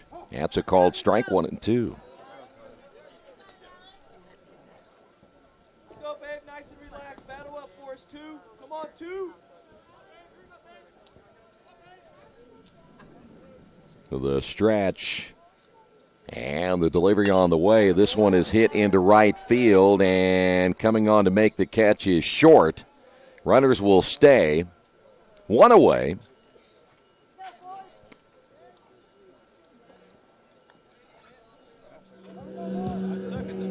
Here's Anthony Morgan. With 1 out, now batting number 12, Anthony Morgan.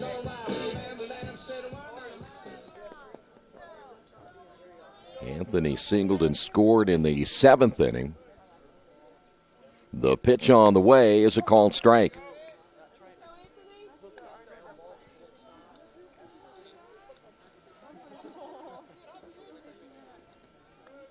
McDaniel once again will check the runner at second, and the pitch caught the outside corner and quickly 0-2. Morgan driving in a couple of runs. McDaniel again gets the sign, and the pitch. Came inside again. Almost hit his second batter.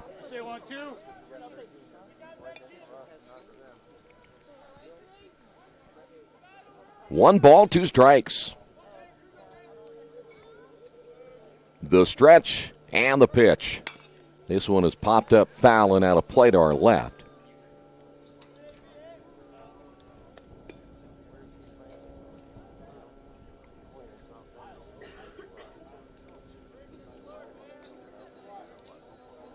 Earlham now on their way to going to 6-0 on the season. The 1-2. Up high, 2 balls, 2 strikes.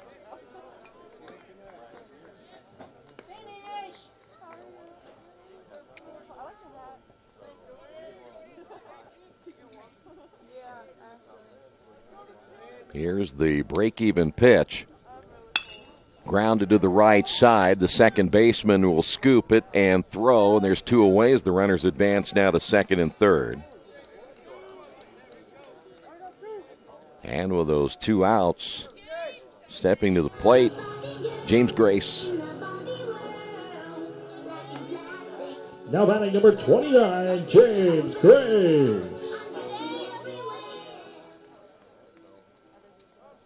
Grace singled and scored as part of that 6-run 7th inning. His first look at McDaniel, and that hits McDaniel off the arm, and he goes down. That's going to be a base hit and a run scored. And McDaniel gets up, but boy, that's always a scary moment. 20 hits now by the Quakers. And now runners at first and third. I think McDaniel's okay, but boy, he took a pretty good shot. Grace picks up his second hit.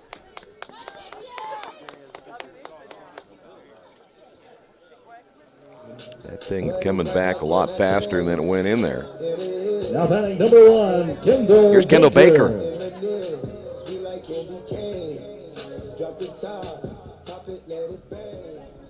Quakers now lead this one 14-3, 20 hits. The runs and the hits again now are by far season highs as that pitch in there for a strike.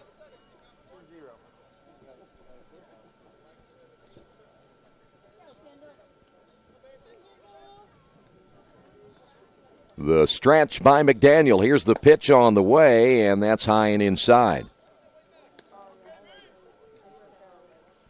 Kendall looking for his first hit here in game number 2. The pitch on the way, and it's low and outside. 2 balls and a strike.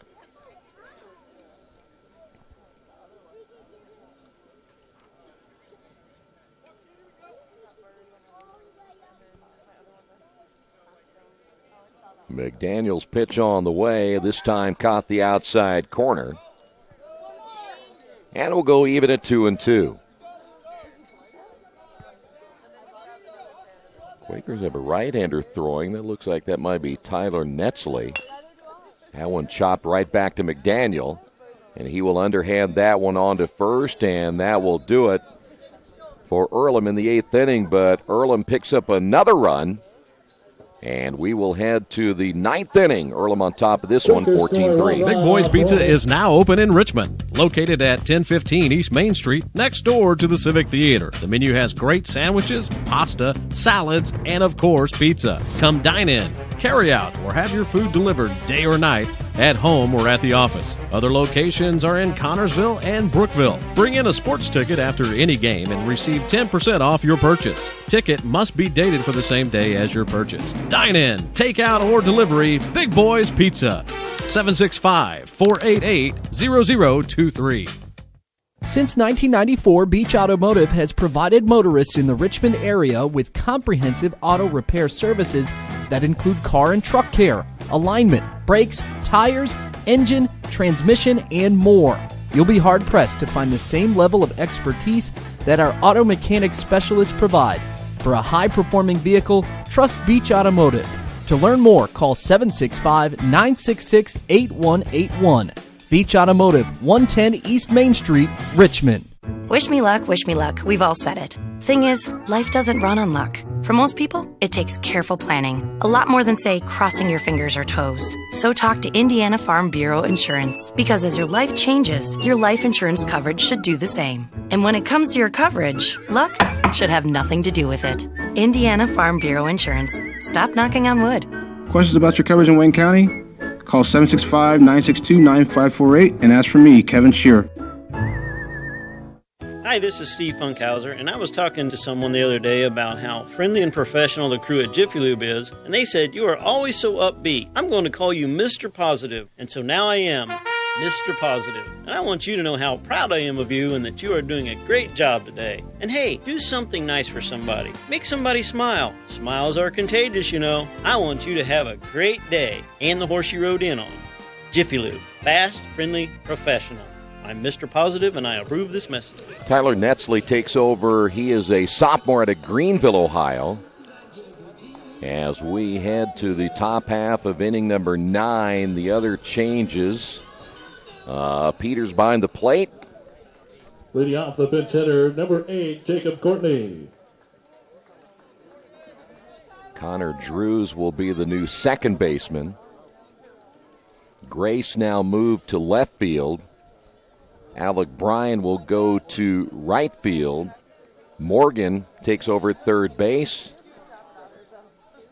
There's a swing and a miss in the ball game now. Jacob Courtney out of Reading, Ohio. And he has the most hair on the team.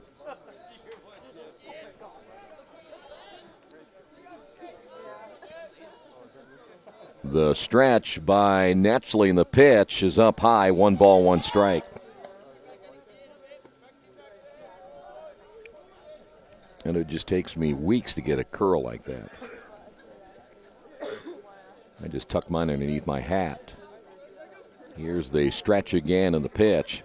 Swing and a miss.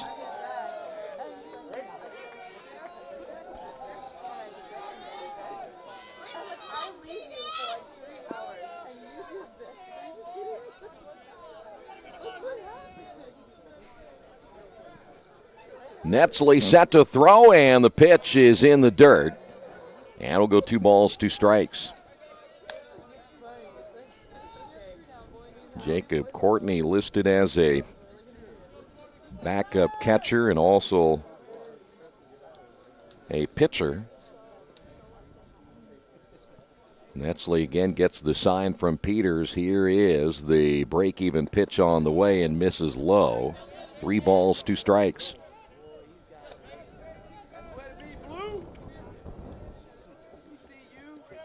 Tomorrow back here, 1 o'clock start time.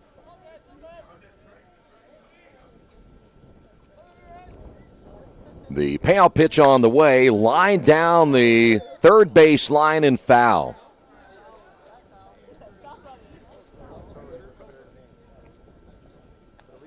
We will stay up 3-2.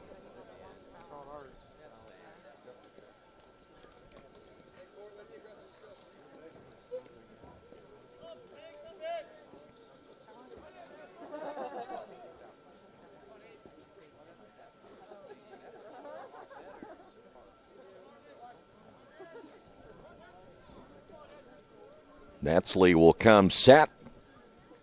And again, the payoff pitch on the way, grounded toward the shortstop. Gendro throw to first, a low throw, and Holmes cannot dig it out, and that'll be a throwing error on Gendro.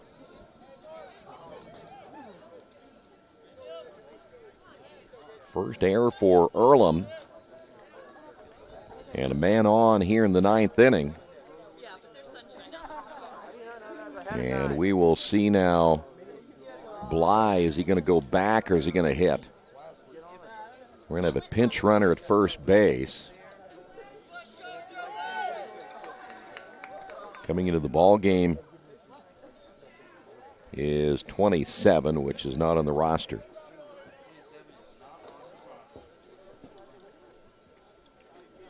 So Bly will step to the plate with Clint Eastwood at first.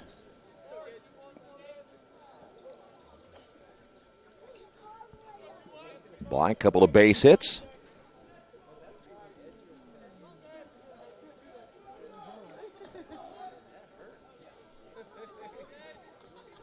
The stretch by Netzley, and the pitch is in the dirt. 1 ball, no strikes.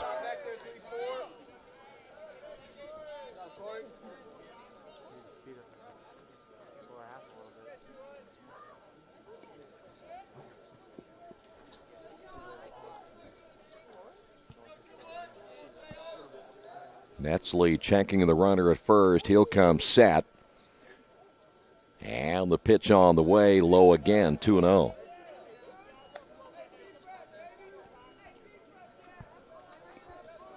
Again, you're at a situation where the pitching coach will just tell you got to throw strikes right here. There's no pressure. You're up 14-3. Just put the ball in play. You really don't need to worry too much about the runner at first base. Netsley again gets the sign. The 2-0 pitch. And he misses low again. Runner takes off. That'll be a wild pitch if he's not thrown out at second base. And the ball gets away from Gendro. So that'll be a wild pitch. Joe Legan. Okay, so Joe Legan is actually number 17. Oh, he's 27? Okay, so Legan is 27. Out of Westerville, Ohio. 3 balls and no strikes. Runner at second base. So Legan is running for Courtney, and Legan is at second base as he legged it out. Here's the stretch by Netsley in the pitch. He'll show a bunt, and it's inside for a ball, and that'll be a walk. And so Bly on down to first base. And this will be Joshua Schwa. Schwa singled back in the 3rd inning.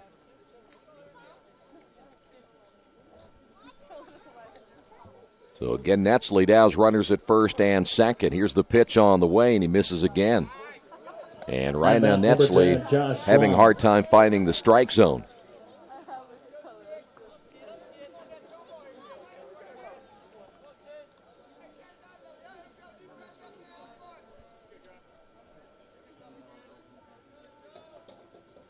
Netsley ready to throw.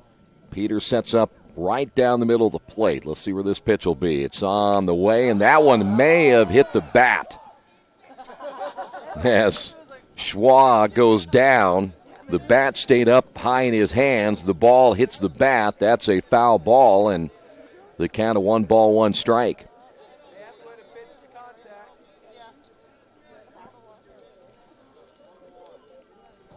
And Netsley struggling a little bit here in the 9th inning.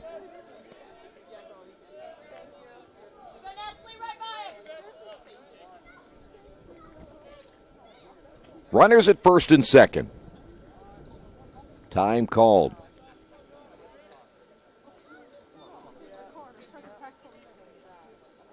Earlham out hitting the Wilmington Quakers today by 11.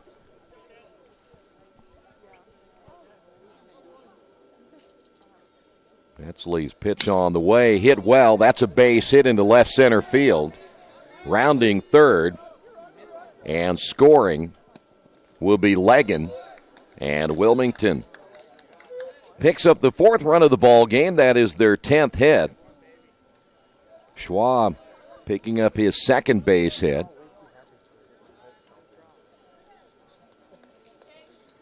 And the inning will stay alive as Hyatt will step to the plate.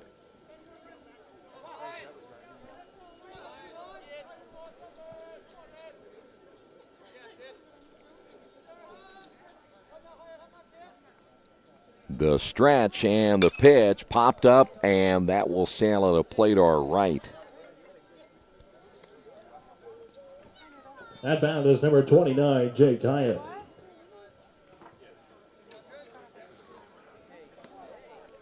So now runners at second and third as Hyatt steps up to the plate 0 for 4 in this contest. And that pitch is up high, 1 ball, 1 strike.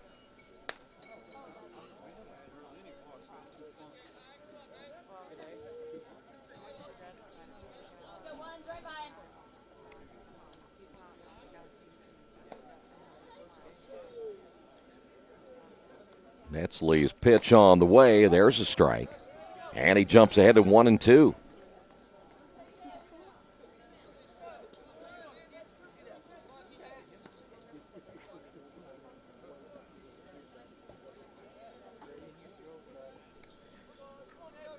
The stretch by Netsley. And the delivery on the way, low again. 2 balls, 2 strikes.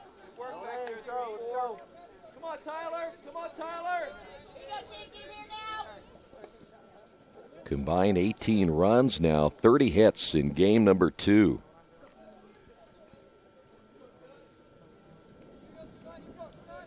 Netsley once again ready to throw, and the pitch is on the way, and it's up high, and we'll go to 3 and 2.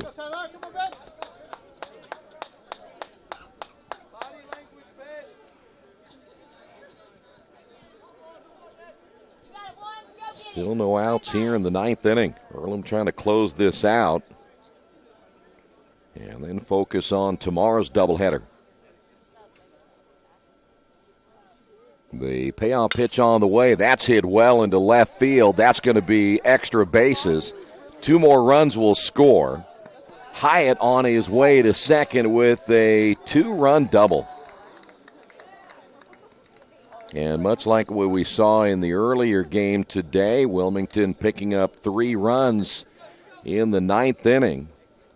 And Hyatt again driving in 2 back-to-back doubles. And we will have a discussion with Netsley.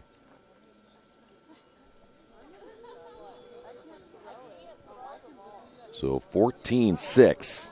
That is now 11 hits. Now Netsley's going to stay in the ball game, but he may be on borrowed time as now a right-hander throwing in the Earlham bullpen. This time for the Quakers, it'll be Austin Smith. The thing that would concern you the most about Netsley is you had a 10-run lead and really no pressure at all, and you're unable to throw strikes, and when you do, you're throwing it right down the middle of the plate as that one is in there for a strike. And then you're just not getting outs. So when the opportunity is given, they lose trust in you a little bit if you're not able to get outs in a game like this. The stretch by Netsley. The pitch on the way. There's a good breaking ball. And it's 0-2.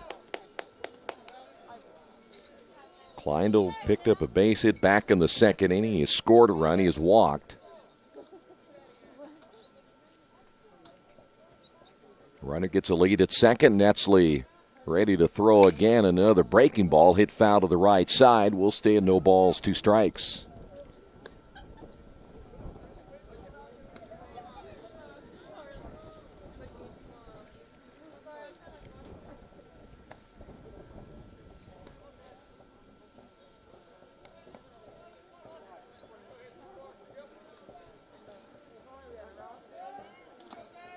Netsley now gets the sign from Peters. The pitch on the way, and that one nearly got him.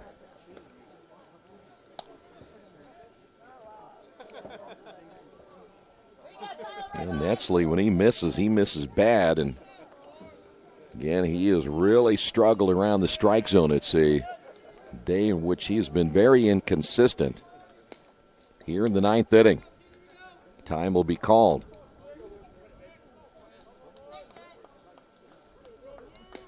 The last thing you want to see happen is Wilmington perhaps have a huge inning like what the Quakers did back in the 7th and get right back in this game.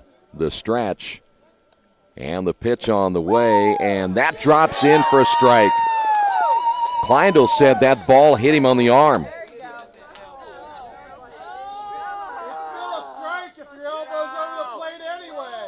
So now the head coach will come in and get a brief explanation. There's one away. So the strikeout of Kleindl, who said he was hit by the pitch, there's one away.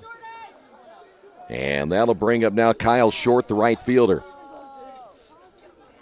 Short's lone base hit came back in the 5th inning. Hyatt remains at second base. Stretched by Netsley. The pitch on the way is a breaking ball. This time stays inside. 1 ball, no strikes.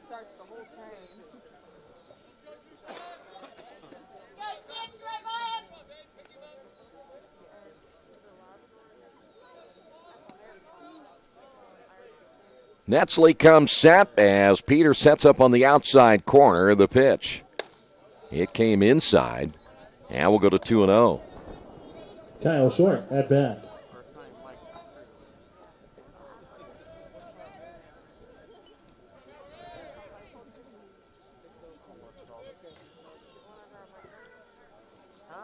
The stretch once again by Netsley. And the pitch.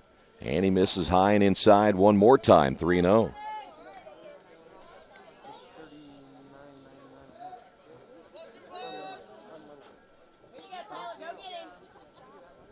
Well, the right-hander is ready for the Quakers. If needed, maybe Netsley could be seeing his last hitter as he walks. Short, he'll hit on down to first base. Shane Hale due up. 2 walks in the inning. At bat number 4. So Netsley's given up 2 doubles. He's walked 2. He's given up 3 runs. And again, Shane Hale steps to the plate. Hale has 3 base hits. He is 3 for 3. Ground ball, double play gets you out of this ball game. The stretch by Netsley. The pitch on the way, and he misses low and outside. He is really struggling.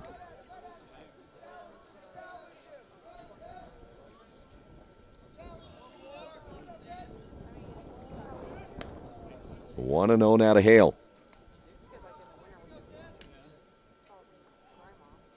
The pitch. This time trying that breaking ball inside, 2-0. Austin Smith out of Charleston, Indiana. Right-handed sophomore, still throwing for the Quakers. They sat him down for a moment. He is back up. 2 balls and no strikes. Here's the delivery on the way, and it misses high and inside. I would imagine if he loads him up, this is it for him.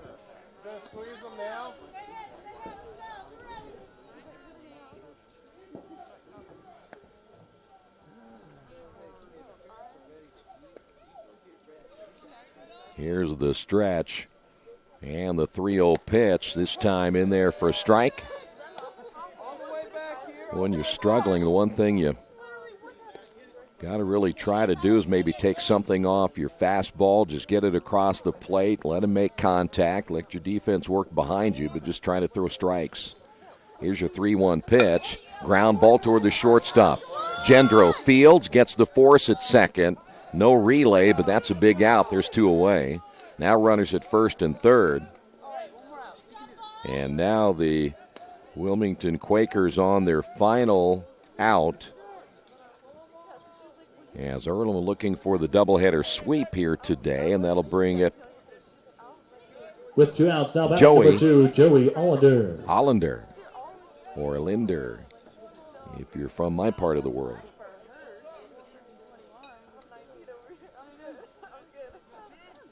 So Allender steps in, lines this one into right field. That's going to be a base hit. Another run will score. Hale on to third, and it's now 14-7.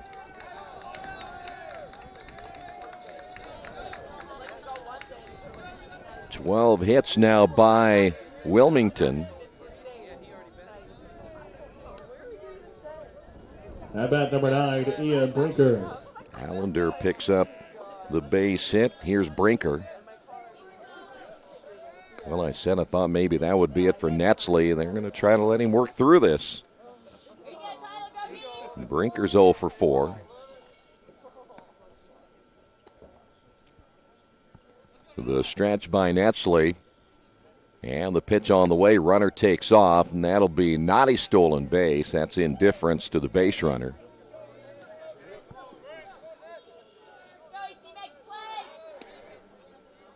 One ball and no strikes to Brinker.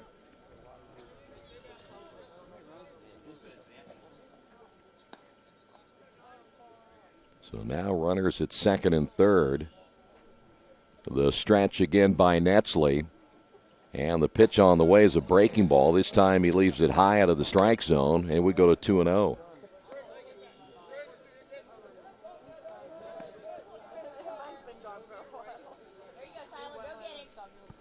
Netsley gets the sign from Peters. The pitch. Here's a strike. So now Netsley 2 strikes away from putting this one away.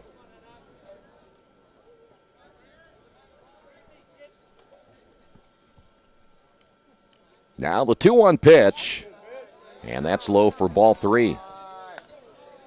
Fans downstairs are getting a little restless, and the natives are yelling their displeasure to the home plate umpire. 3 balls and a strike. Here's the pitch on the way, and that's foul tipped, and Peters can't hold on. And we'll go to 3-2. Now Wilmington down to their final strike.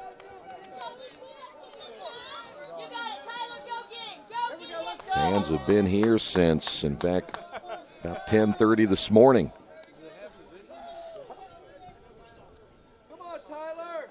Three balls, 2 strikes, 2 away, runners at second and third. The stretch again by Netsley. And the pitch on the way, popped him up, and it goes foul. And we will play one more.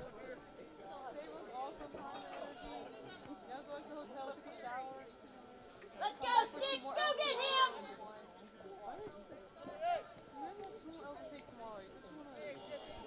4 runs in the inning.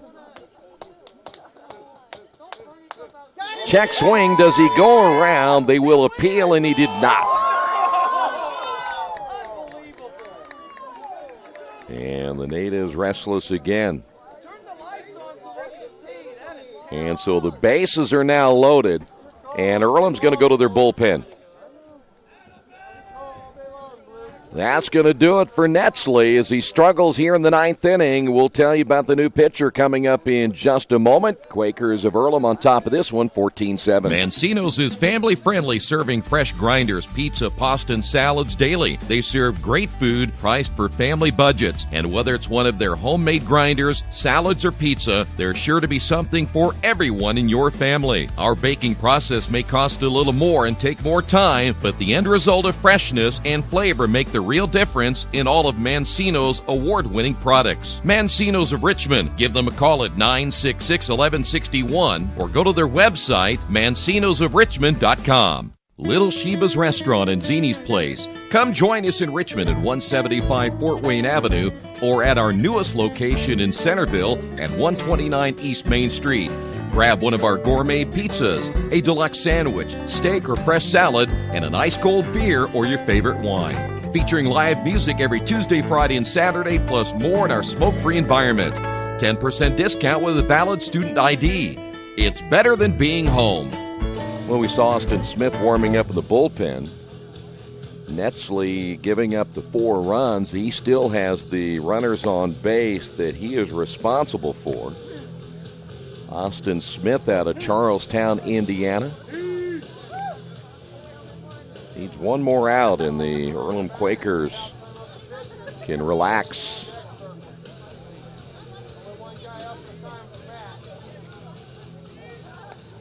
Joe Lagan back in once again. Lagan had a chance to hit 27, Joe Lagan. earlier, but now the bases are loaded. So now Smith ready to throw. The right-hander's first pitch on the way is in there for a strike. Boy, you think about a base hit right here, score a couple of runs, and all of a sudden Wilmington within 5. I know it sounds like a lot, but they've already put 4 on the board, and there's another strike. So Lagan quickly behind at 0-2.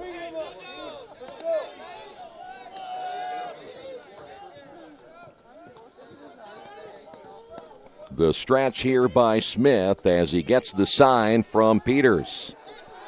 The delivery on the way, and he misses low. 1 ball, 2 strikes. Almost got away from Peters.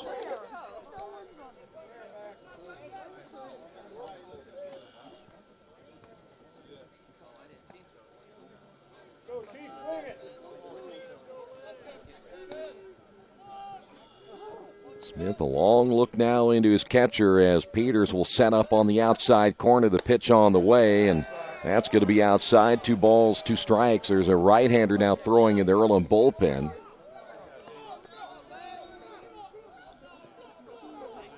I'm certain that Coach Sackasitz was not planning on going to his bullpen this late. Here's the break-even pitch on the way, grounded toward the first baseman as Holmes will field, and that's going to do it. And that's the game. But it was a struggle here in the 9th inning as Earlham picks up the win here in game number 2. Your final score, Earlham 14, Wilmington 7. Earlham 14 runs, 20 hits, and 1 error. Wilmington 7 runs, 12 hits, and 1 error. Ferenchek will take the loss. Colin Greavy picks up the win. Earlham now 6-0. Wilmington will fall to 0-2. And we will be back here tomorrow. Again, is a 1 o'clock start time for game one of the doubleheader. We'll go 1 and around 3:30 for tomorrow. And again, both games right here on Radio Troy Digital Sports. Final score again, Earlham 14, Wilmington 7. Thanks for being with us. This has been Earlham Baseball, Radio Troy Digital Sports.